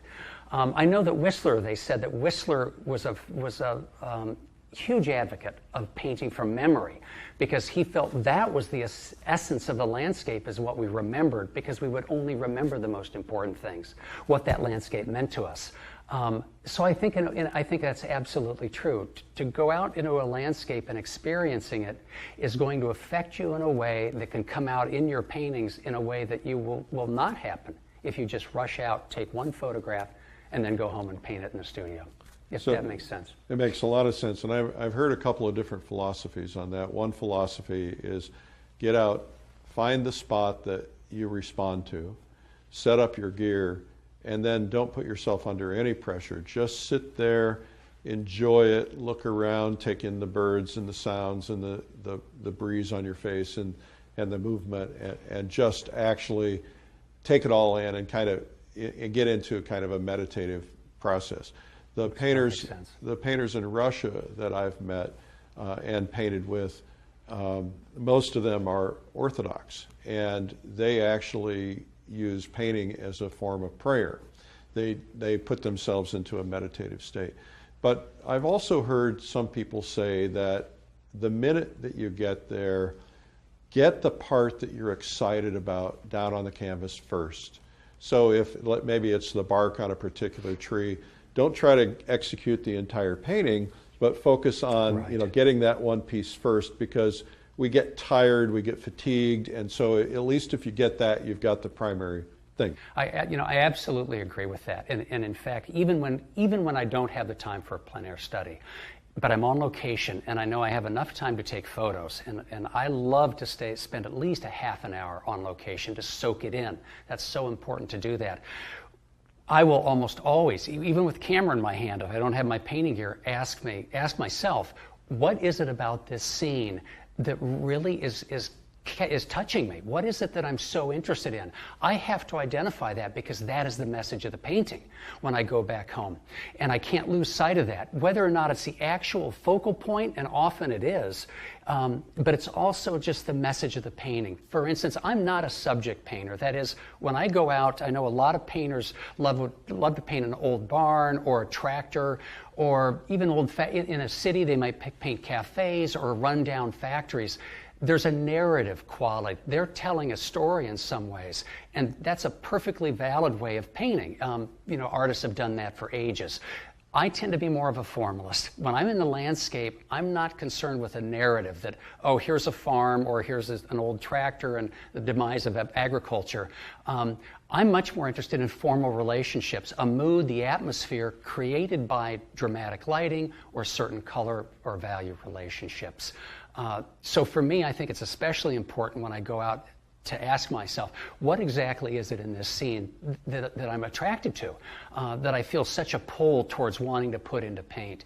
Often it's a quality of light. More often than not, I think as the years go by, it's a mood. I think at heart I am a tonalist.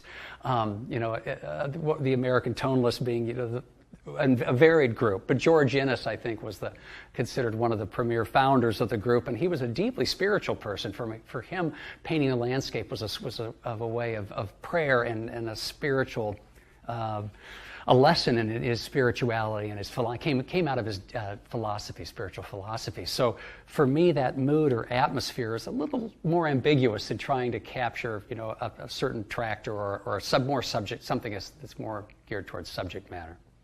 Well, I think for some of the people who might be viewing this, maybe you could get into a little depth about what tonalism really is. I think that being a tonalist is one of the most difficult things a painter can do, because you're interpreting everything differently, right?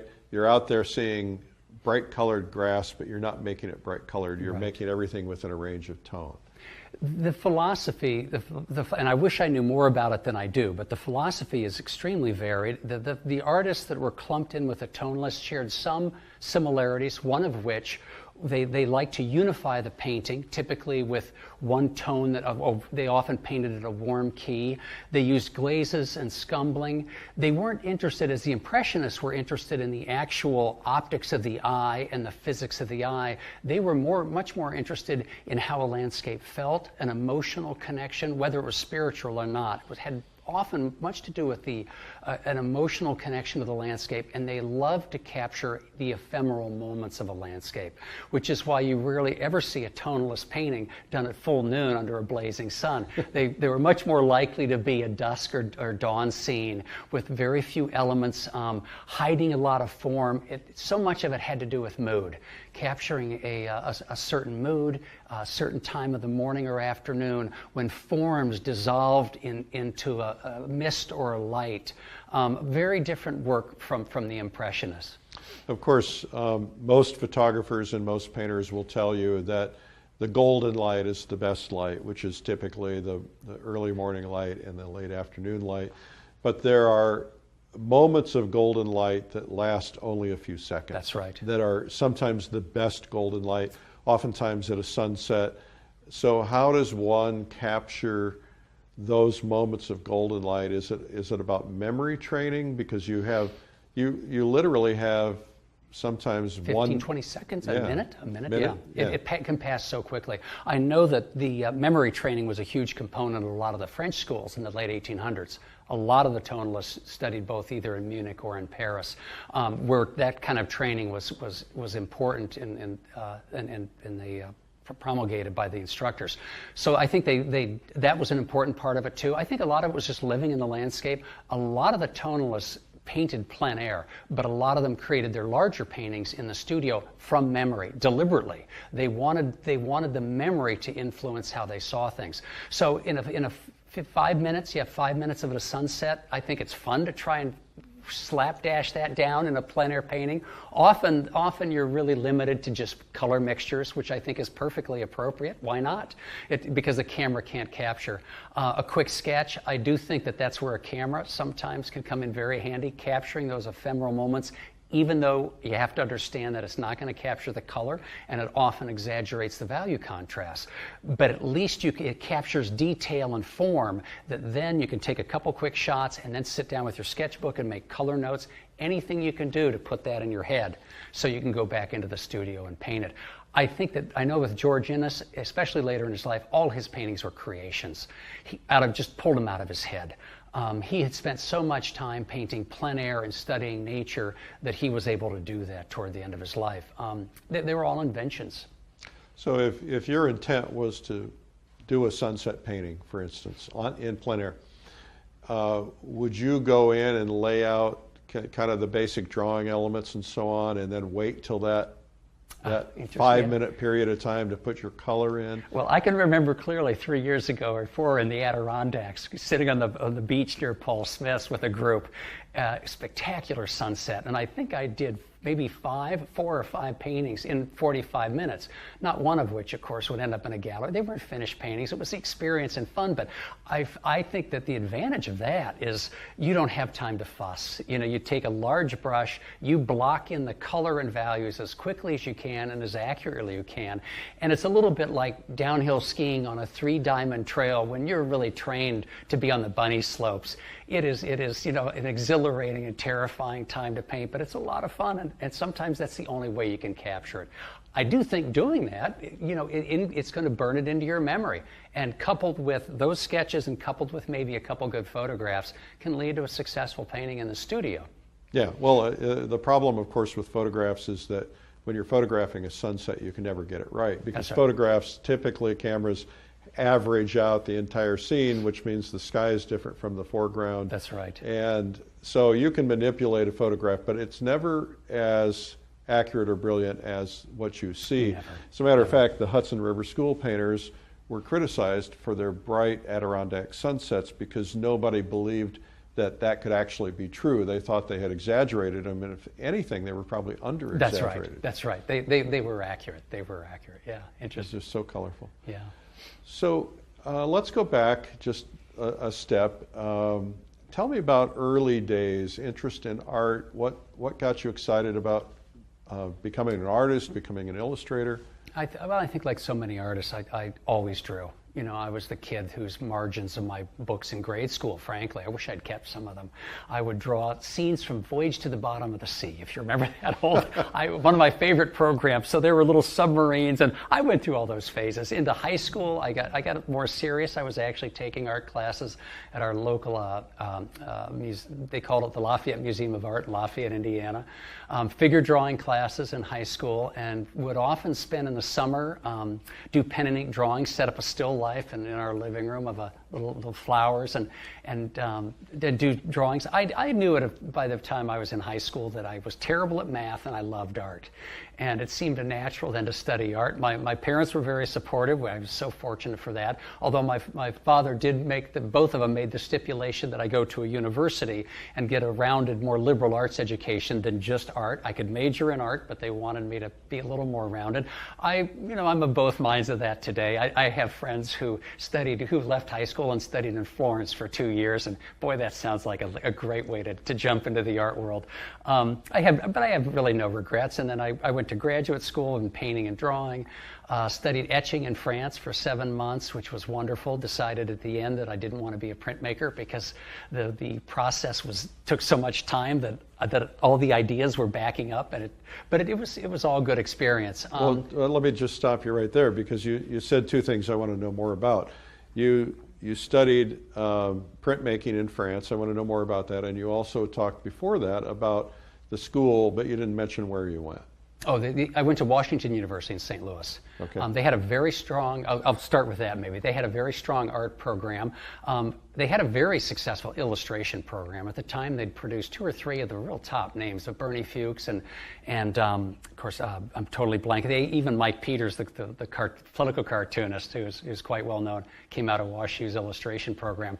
At the time, and nothing against them, because there's a lot of abstract work I love, but the painting faculty were entirely abstract expressionists. I wanted to learn how to paint light and form, and that wasn't their thing. So I ended up studying illustration, because the illustration instructors, that's what it was all about. They would teach you how to do a portrait and how to do a still life and how to do a landscape. So I was a illustration major. And then following college, went to France. I love the etching. I love the graphic quality of the black and white work. But I was taught in a school that was very traditional, where we bought the copper plates and we spent a day polishing the plate. And then you would mix the wax, the varnishes. And I found that I was, meanwhile, walking the streets of Avignon with a sketchbook, coming upon scene after scene that I wanted to translate into an etching. But the process, it took me a week to do one etching. And by that time, I had 10 sketches I wanted to do. And by the second week, I had 30 sketches. I realized I was never going to catch up with this. So it was just a lesson that at that point, I realized the process was so time-consuming. It was just not for me. So was there an etching school that you attended? It was a professional, a woman who ran her own atelier, and she would do work, take outside assignments to do work, and produce her own work, and she just took on students. It was very small, but a wonderful experience. But then I came back and went back to grad school for drawing and painting. I always had known that at that time I was still painting, but starting as a freelance illustrator. And I knew that I wanted my foot in both. And as my illustration career took off and it became fairly successful, I was actually able to help send our boys to college with it. I realized that illustration paid the bills, but painting fed the soul. And I needed both. At that time in my life, I needed both. I felt too that the illustration, I had friends who were painters who were unable to support themselves, so they waited tables. I decided that I would rather spend that time drawing as an illustrator that would increase my drawing skills. So looking back, I have no regrets of the portion of my life I've spent as an illustrator. For that very reason, it really fine-tuned my drawing skills, which I think now have come to help with my painting. Well, the illustration business completely changed right about the time you were kind of winding down that part of your career and moving more into painting. I was so fortunate. Tell me about the timing was that. Perfect. I remember I remember at one point in the early 2000s, maybe it was the late 1990s. I was so busy that within 1 week I turned down a job from the Wall Street Journal, the U.S. News and World Report, And I think the Los Angeles Times, and I knew at that moment I'd made it, that if I could afford to turn, some fairly big clients down, and they were fine with it because they knew I was busy. So at that point I was working and frankly doing very little painting. I was just so busy. I had 5 or 6 jobs a week. I was working 6 days a week. I would take Sundays off, and often working 12 or 14-hour days. I knew I had to pay my dues. And I think that went on for 2 years until my wife had a talk with me, and then we started taking the weekends off together, which was great. But I think it was in the mid-2000s that my heart wasn't in it anymore. The industry had changed quite a bit. Deadlines became tighter. The pay continued to drop. And it just didn't feel the same. And I think that by that time, too, I was probably in my late 40s, I guess it would have been late 40s. I was looking forward to just painting again and really getting back into painting in a very serious way. In 2008, when the market crashed there, what few illustration jobs I had completely disappeared. So I was very fortunate. I was ready to get out of illustration just at the time that the industry suffered a severe setback in 2008. Magazines, I think within 1 year, 5 of my magazine clients went out of business. Newspapers could no longer afford my prices for illustrations, so the phone stopped ringing. And I was fortunately in a position that I was able to just transition right into painting full time. Of course, that meant getting my painting skills up to snuff. And I look back at my work that I was doing 15 years ago and was astonished how poor it looks by today. But so what does that process look like? You make a conscious decision that you're going to become a full-time painter. Now you've got a whole different set of pressures, because you not only have to get your painting up to snuff, you have to get your paintings out there, you have to get into the market, so to speak. That's right. What was that process like for you of getting your paintings up to snuff and then getting them to the point where you could make a living? Well, I think that both of those cases were addressed by what I learned as an illustrator. When I first started in illustration, I produced what I thought were my best 8 pieces of work, all different media, all different subjects, and at great expense I sent out 400 pieces to art directors, and I got absolutely 0 responses. So I thought, I'm not doing this right. So I went to Barnes & Noble and I bought a book that just happened to be out, Marketing and Business Skills for Illustrators, and absolutely devoured it. And 4 months later, I had identified my style that I wanted. I identified the market I wanted to advertise to, and within 6 months, I was busy. So I learned the lesson that you have to market, that it's not going to happen accidentally. I think a lot of when I was young, thought, no, let the quality of my work speak for itself. That's true. The quality speaks at a certain level, but there are a lot of beautifully talented artists who are still, having to struggle to put food on the table. You have to market. So I learned that from illustration.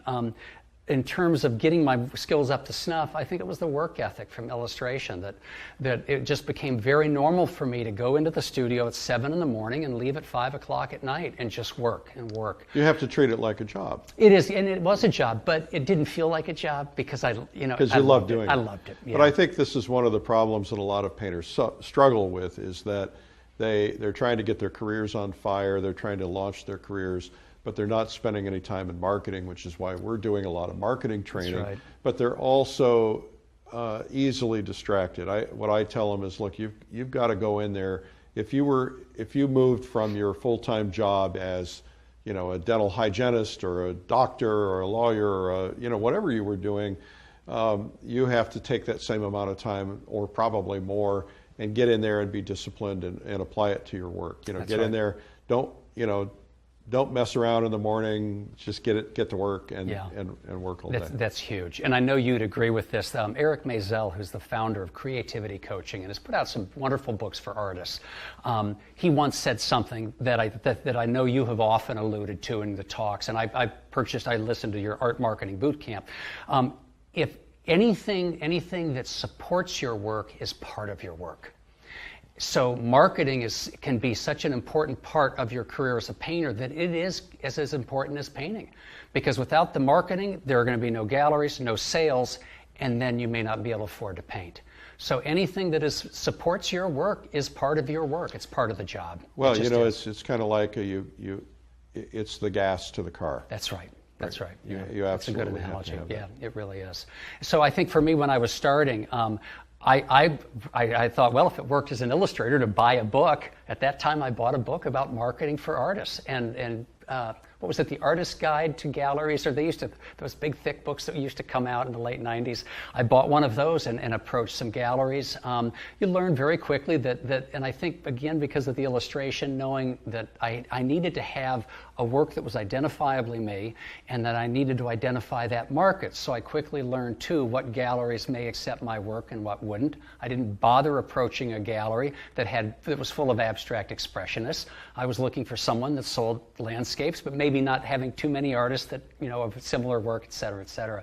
So I was, even though I didn't like it, and I've never liked marketing, it's just, I think most artists don't, but I realized this is something I have to do.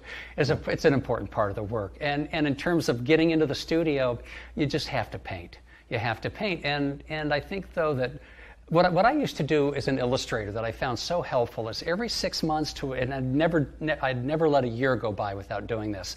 I would pull out my 10 most successful illustrations and I would lay them on the floor. And I would look at them for probably an hour and make a list of what I thought really worked in each one, found out what they had in common, and then I thought, well, if by focusing on such and such, the composition or the way I position things or the way I'm handling the color, if that's leading to all these successful illustrations, why don't I do that in all my work? And then I would do the next day I would do the opposite. I'd pull out my 10, what I considered my worst pieces, and I'd say, what do these have in common that is killing them? And then I'd try to avoid that. And I carried that over a little bit in my paintings. So I think that when I was beginning 15 years ago and really struggling, I was struggling with the materials, struggling with the concepts, but I was hoping I could get to the point where I could paint the way I had always wanted to and express what I wanted to express. I went through the same process. I think also being an illustrator taught me to separate my ego from the work. I can't tell you the number of times I would do an illustration and I'd send it off to the client, skipping with joy, knowing I was going to get a call in 20 minutes from the art director saying, wow, you nailed it. This is a home run. We love it. And instead they would say, we don't like it. The client doesn't like it. You need to change this, this, and this. And I could hear the air of the balloon of my ego going shh, And then there were times when I would do a piece, tight deadline. I had to make the deadline, and I was ashamed of it. I thought, oh my gosh, I'm never going to hear from this client again. And they would call and they say, oh, we love it. The client loves it. We want you to do 15 more just like this. So I learned quickly that I can't really judge my own work. And if you let your ego get attached to work, you'll never learn from your mistakes, your failures. I think that's a really critical point for everybody. It's an aha moment, really, because we're all too close to it. Absolutely. I visited a gallery that I'm in, and they had an old painting that I had painted 10 years earlier, and it was hanging up there. It hadn't sold. And there was this woman who was a collector who kind of spends a lot of time at that gallery. And I was cringing when I walked up the stairs and I saw this painting. I was cringing. It's like, oh, I hate that painting. And I was about ready to say something about it because I was almost apologetic, right? I was about ready to say something, and this woman says to me, this is my favorite painting of yours that I've ever done, and I'm just saving my money so that I can own this piece. Yeah. And I was about to go, what a horrible painting. Yeah. And so I think that the problem is that we can't see our own work. So how do you know when you're good? How do you know when a painting is good? So you're trying to elevate your work, and you can't see it yourself. You can't always see what works, especially in the beginning when you don't have sales, when you haven't had a gallery. Is there a tool, a way to find out? Is it going to other people to get insights? How did you do it? Let me first go back to because you said you don't know if you're good or the painting is good. And let me just quickly separate these two. I don't think it's helpful to worry about whether other artists think I'm good or the world, frankly, because I can't judge. I don't know. I also think then that ultimately, it's not that that's unimportant, but ultimately that leads too often. If I'm thinking that, oh my gosh, I'm not good measured against all other artists, that puts a lot of pressure on yourself. It's going to trigger the negative, that judge in our mind that just loves to trash us. You should have gone to business school. You never should have tried to be an art major. That's not helpful. But to know whether this or not, this specific painting is good or not can be very helpful information. I think as I look back, I wouldn't call it a mistake. I would probably change it if I could go back, but I, for some reason, just always felt like I needed to figure this out myself. So between grad school and say where I am, certainly where I am now, I've taken very few I've taken workshops, but very few. I always, felt like it wasn't that I didn't need to go to other artists as much as it just never occurred to me that I could ask for help. I have felt that I have to figure this out. So for me, I often would compare my work to the masters, Monet's, the Inneses, the Sargents, and say, well, I can see clearly that I don't have the brushwork of Sargent, I don't understand the color like Monet, and I don't understand composition or value like Innes. So I would just study them, and then go out and just keep painting.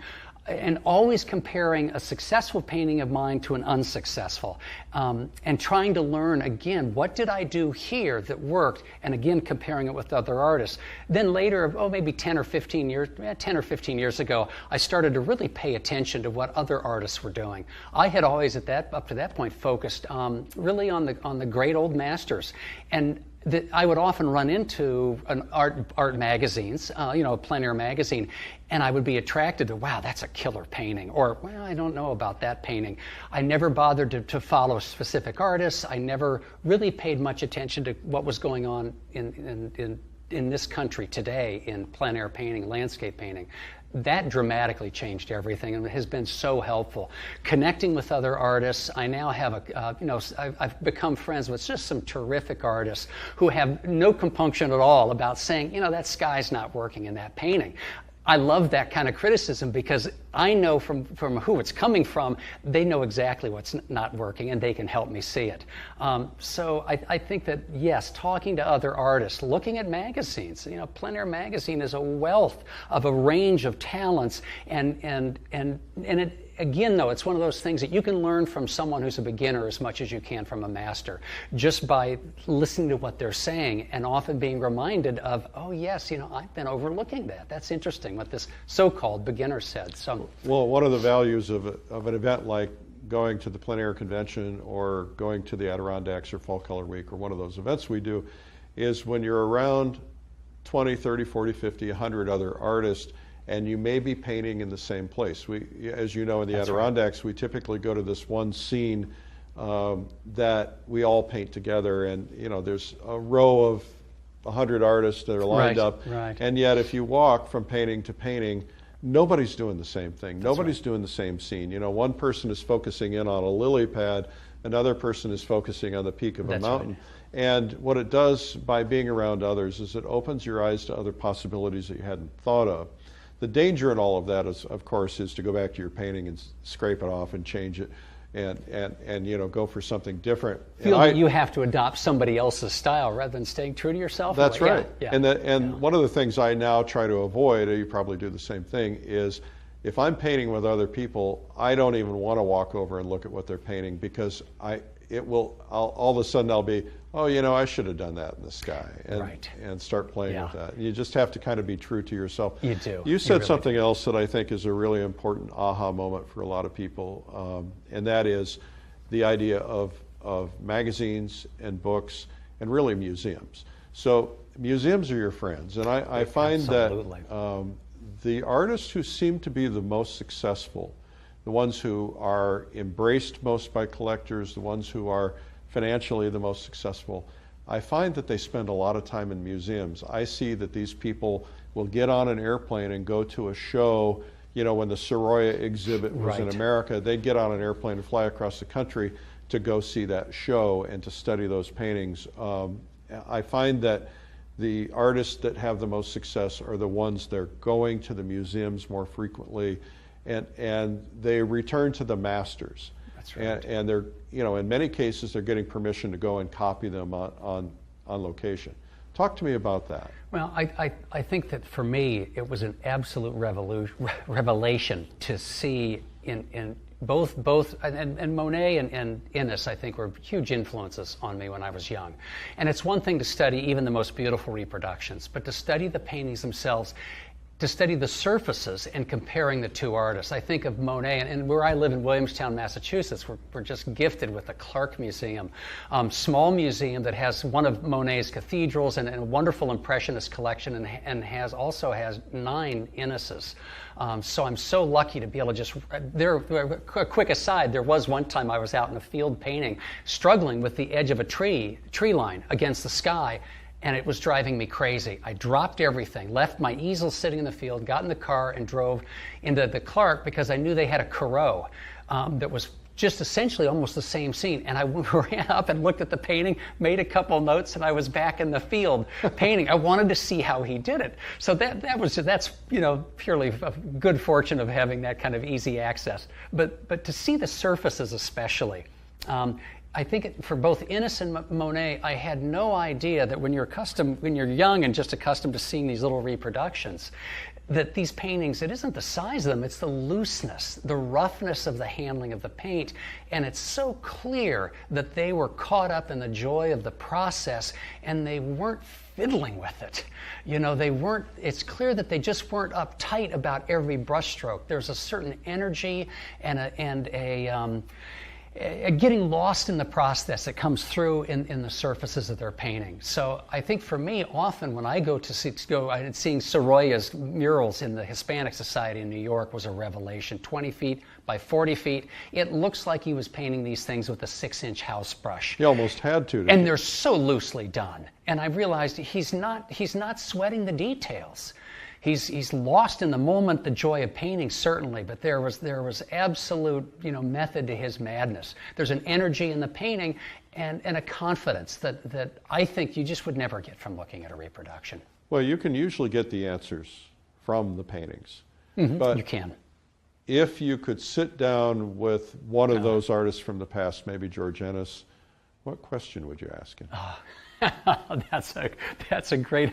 Maybe I'd first ask him how he reacts when he totally screws up a painting that he thought was going to be a success, a 30 by 40, And I know his attitude was, this isn't working. I'll just try something else.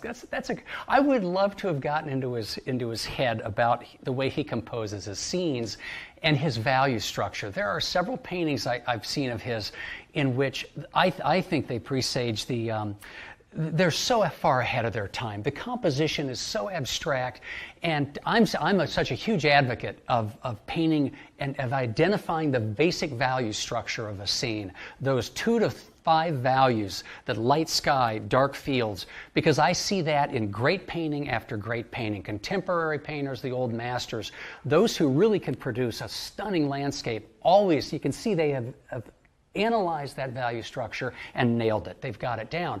Innes's values are all over the map. He'll have black in the clouds and a bright streak here, and yet he pulls it off. I think that, frankly, if I could rephrase or maybe not directly answer your question, I wouldn't ask him anything. I would ask if I could sit and watch him paint for 10 hours. Yeah. That's what I'd like to see. I want to see how he does this, because they say he painted with his fingers. He would use glazes and scumblings and washes and then scrape. Or one of the great tonalist, probably my second favorite tonalist, is J. Francis Murphy, who would often use scraping as part of his process. Now, I scrape usually out of frustration. I scrape when the painting's not working. And often I'm finding now that leaving some of that on and repainting can create interesting things. But he would actually scrape as a deliberate part of his process. That I would love to see how he worked that. There's so much to learn, Yeah, and so little time. And so little time, yeah. So, I think one of the things that is really important to communicate to people who might be new painters or might be watching this is don't get so invested in your work. Oh, no. I mean, love painting, but don't get invested in the painting. The one you're working on at the moment is put your heart and soul into it. It's your only child. But in reality, you have 10,000 children there in the background waiting. And if this one doesn't work, kick it out the door. I mean, it's done. If this turns out to be the miscreant you wish you hadn't raised, it's time to let go. So put your heart and soul in every painting, But if it's not working, you have to be willing to just not take it personally and learn from it. Don't get rid of it until you stop and think about what you did. Because if you don't do that, I mean, when you think about a failed painting, they are our best teachers. And in the most concrete terms, they're showing us where we need to work. If your paintings are not working, and you're so embarrassed by that or feel uncomfortable that you just shove them against the wall and don't want to see them and then quickly paint over them, you're really losing some incredible instruction, free instruction right there leaning against your wall. Put the painting up and ask yourself, is it the composition that's not working? Is it the value structure? Is it the way that I'm mixing greens? Our mistakes are screaming at us, and if we don't listen to them, we're not going to improve. I think that became a huge part of my process about 15 years ago.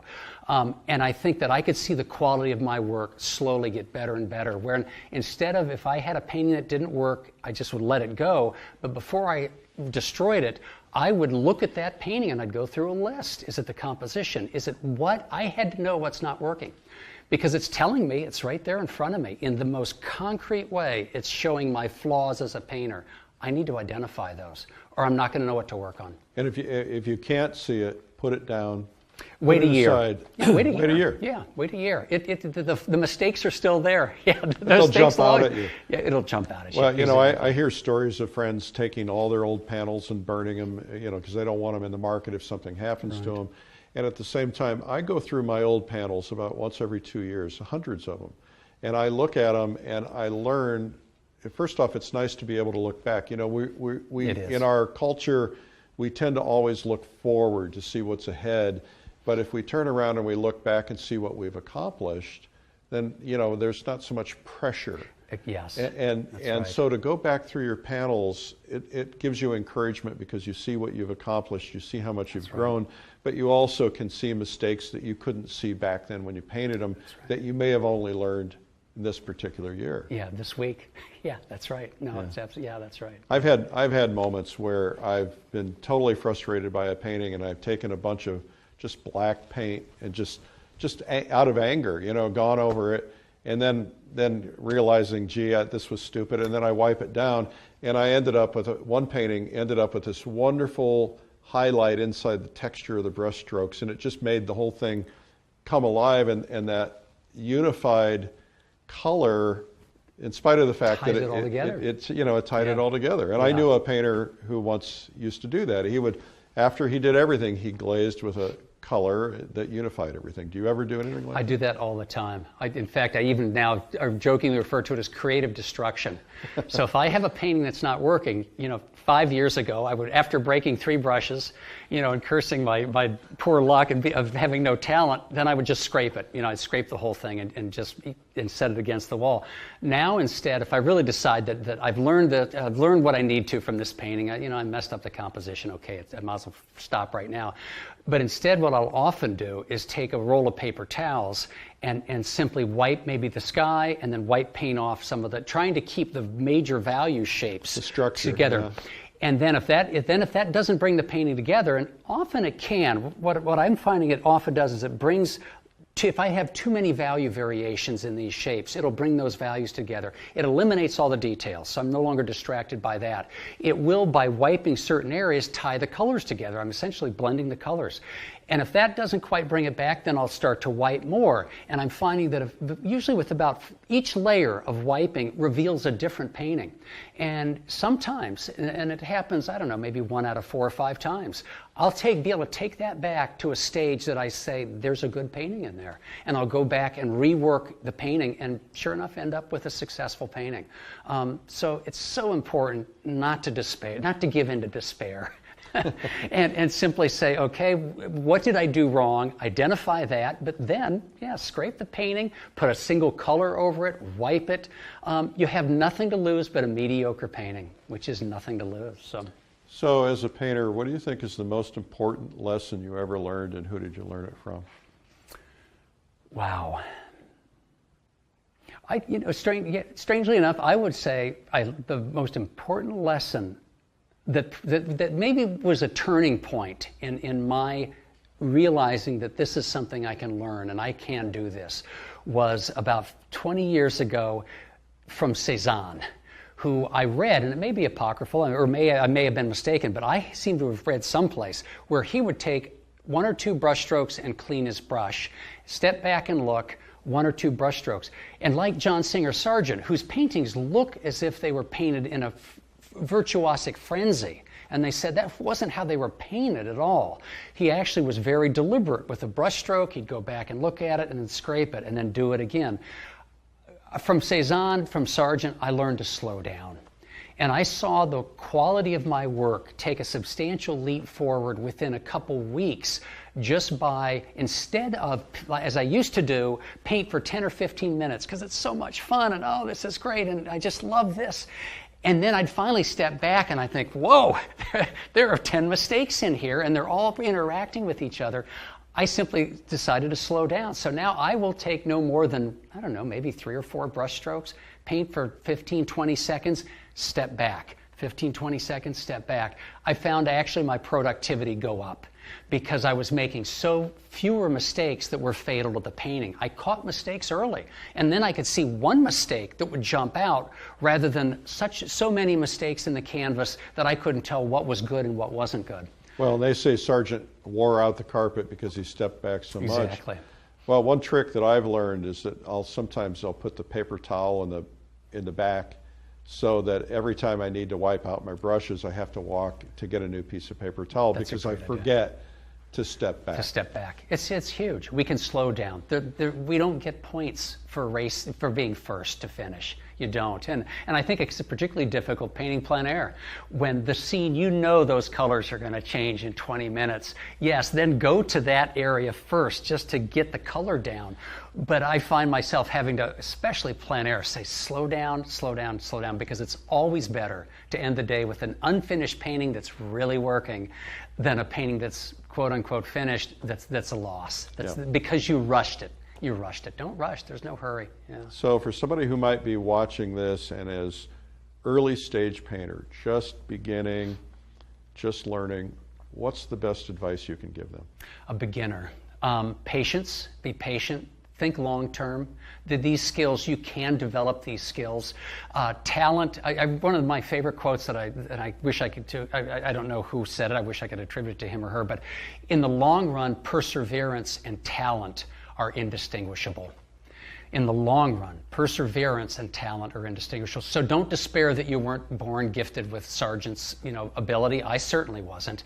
But through just steady work and tapping into the joy of painting, the fact that you want to do this, being willing to create a lot of bad paintings in the process and learning from them, patience, but do work that's meaningful for you. Because this endeavor is so, it takes so many years and decades to really begin to master all of this. And we produce bad paintings and we produce good paintings. We have good weeks, bad weeks. We have good years and bad years. And we all have had months on end where we just, what is going on? I can't seem to make the right decisions. That can take its toll and can really destroy the joy and the passion that drives your painting. So if you're not doing meaningful work, and by that I mean if you haven't found that landscapes are your thing, or still lifes, or I want to do nothing but paint the figure for the rest of my life because it creates an energy and a passion in me that it seems not like it's not work. If you can't tap into that, you will not have the energy to get you through those low moments. And we all have lots of them. I will do 2 bad paintings a week. I'll have 2 bad weeks in a 6-month period, and I'll have 2 bad months in a 2-year period. And I know when I see them coming that I just got to gut it out. You just get through it. Well, you also have to remember that with the dark clouds comes the rain exactly. That renourishes. And one thing that painters oftentimes don't realize is the bad is good. That's right. That when you're going through the bad, it's actually pushing you to a new level. Usually, if a painter wants to go from here to here, there's that period of storm in between. Peter Right. Drucker talks about it in business, and it's true in all things because you're pushing yourself, Right. and what it does is it's challenging you. So look at the bad as something you have to go through rather than letting your ego get in the way. Absolutely, and I always think of it as a circle. If in the center is our expertise, and on the edge is the unknown, by definition, trying something new, learning something, means we don't know how to do it, or it wouldn't be learning. Well, when we don't know how to do something and we're on the edge of our knowledge zone, we're also on the edge of our comfort zone.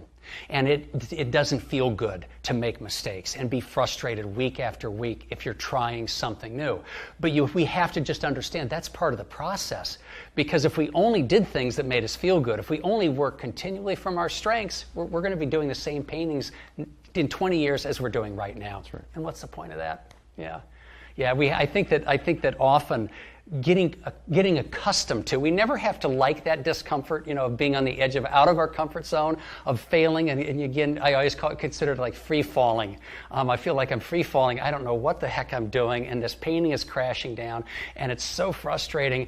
And at that moment, I at least can stop and say, boy, I'm in a good spot. This is rich, because this is where I need to be if I'm going to learn anything. I have to get accustomed to feeling those feelings of discomfort when we're out of our comfort zone. That's what learning is about. It's part of it. It's part of it. Can't avoid it. So what have we not talked about that we should talk about?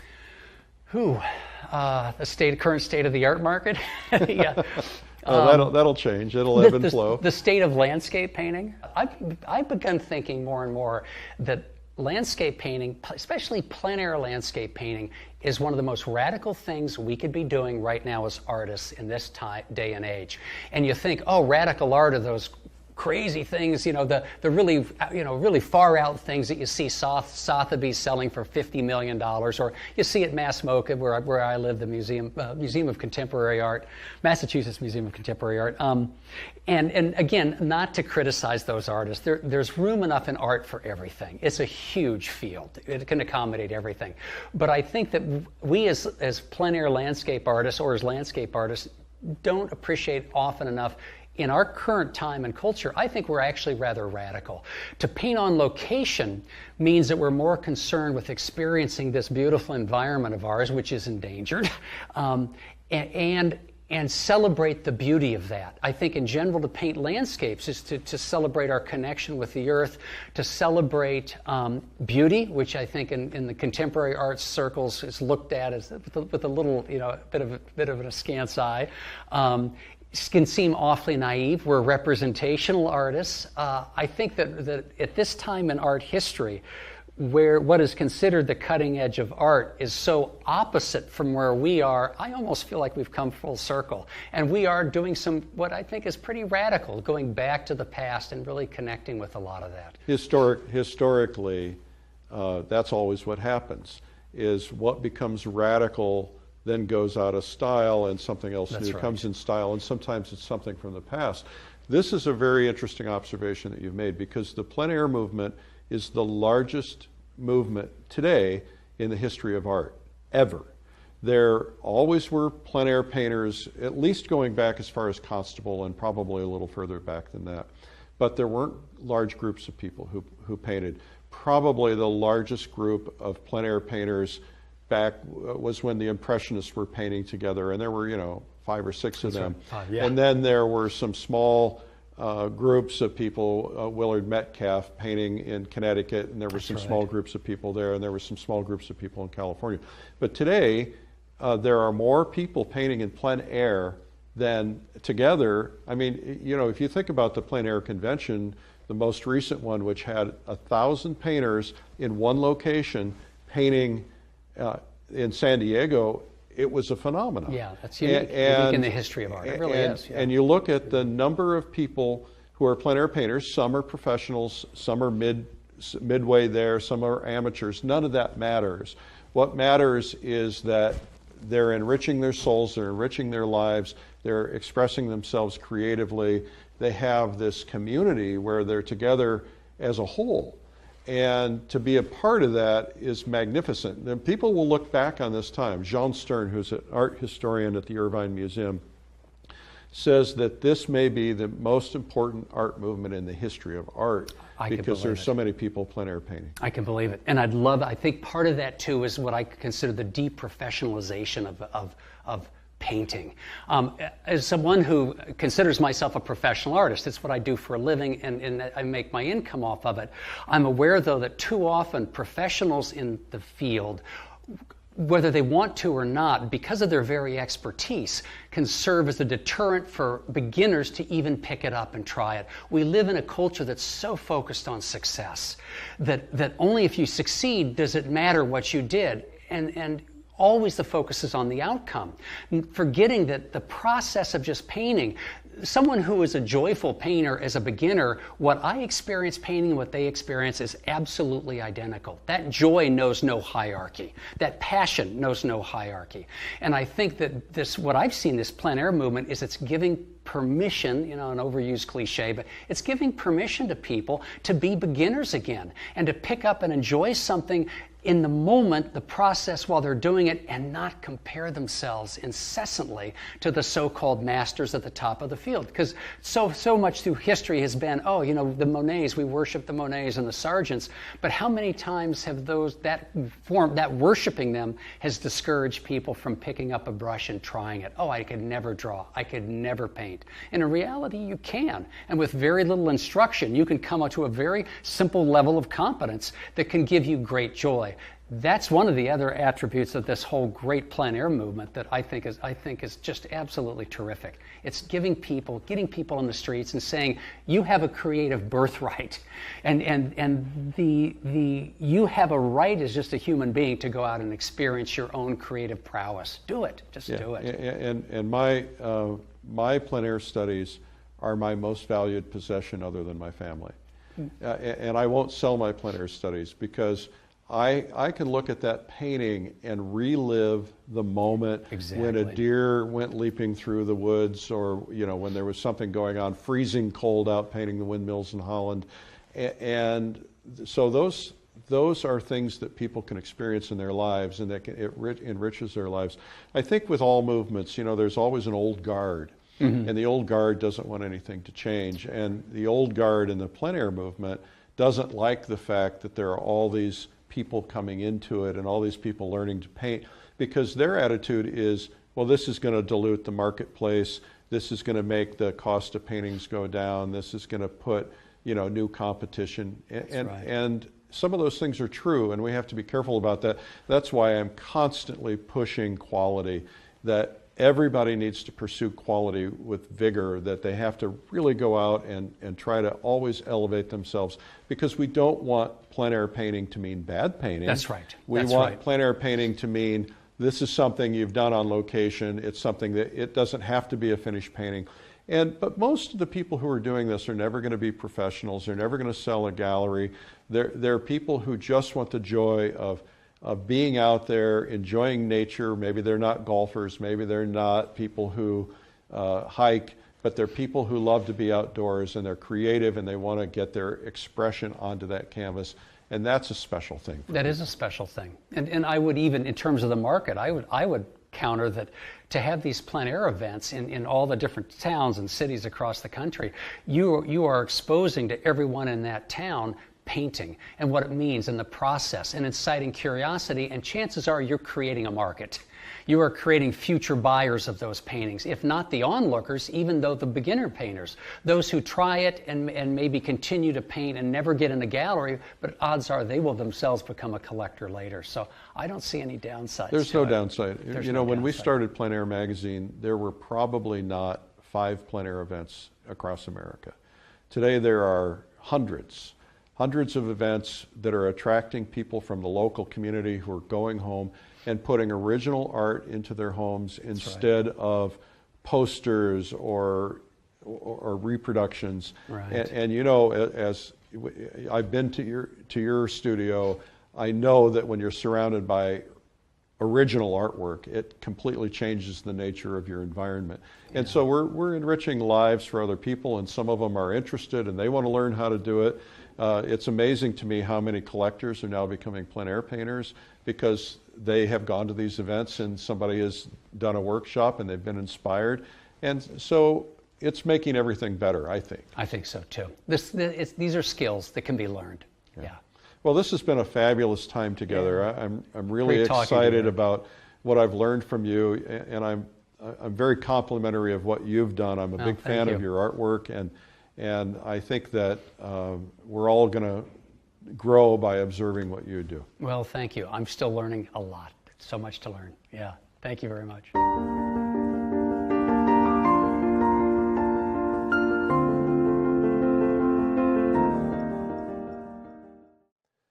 Well, that was John MacDonald, and it's called Poetic Landscapes. And you can learn more about it at lilyartvideo.com. There's a full-length video there, and you can get a discount today only. Just go to the comments section for the special discount code. Thank you for watching. I'm Eric Rhodes.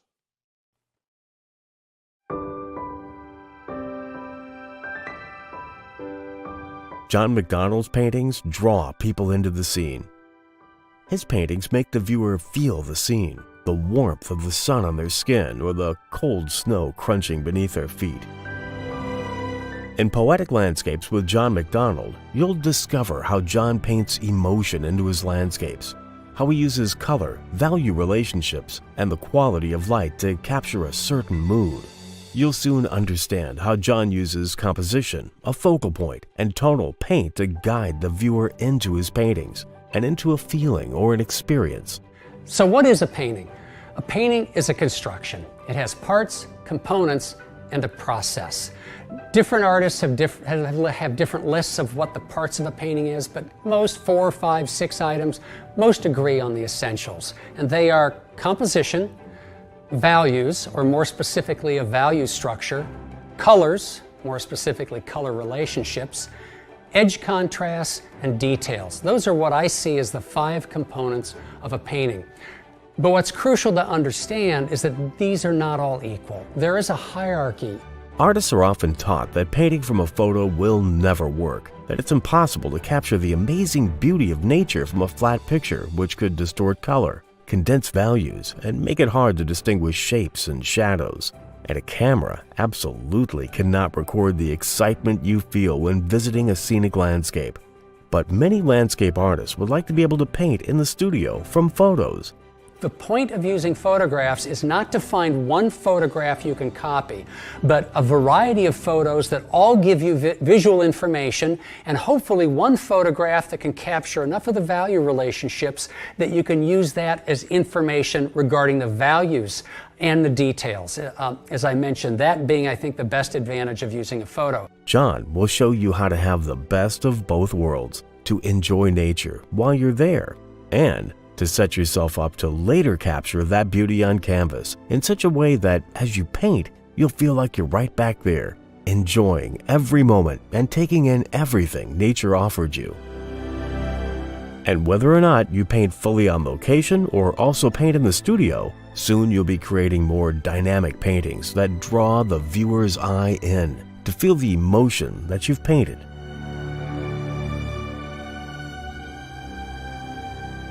Poetic Landscapes is available on DVD or digitally for your computer, tablet, or smartphone.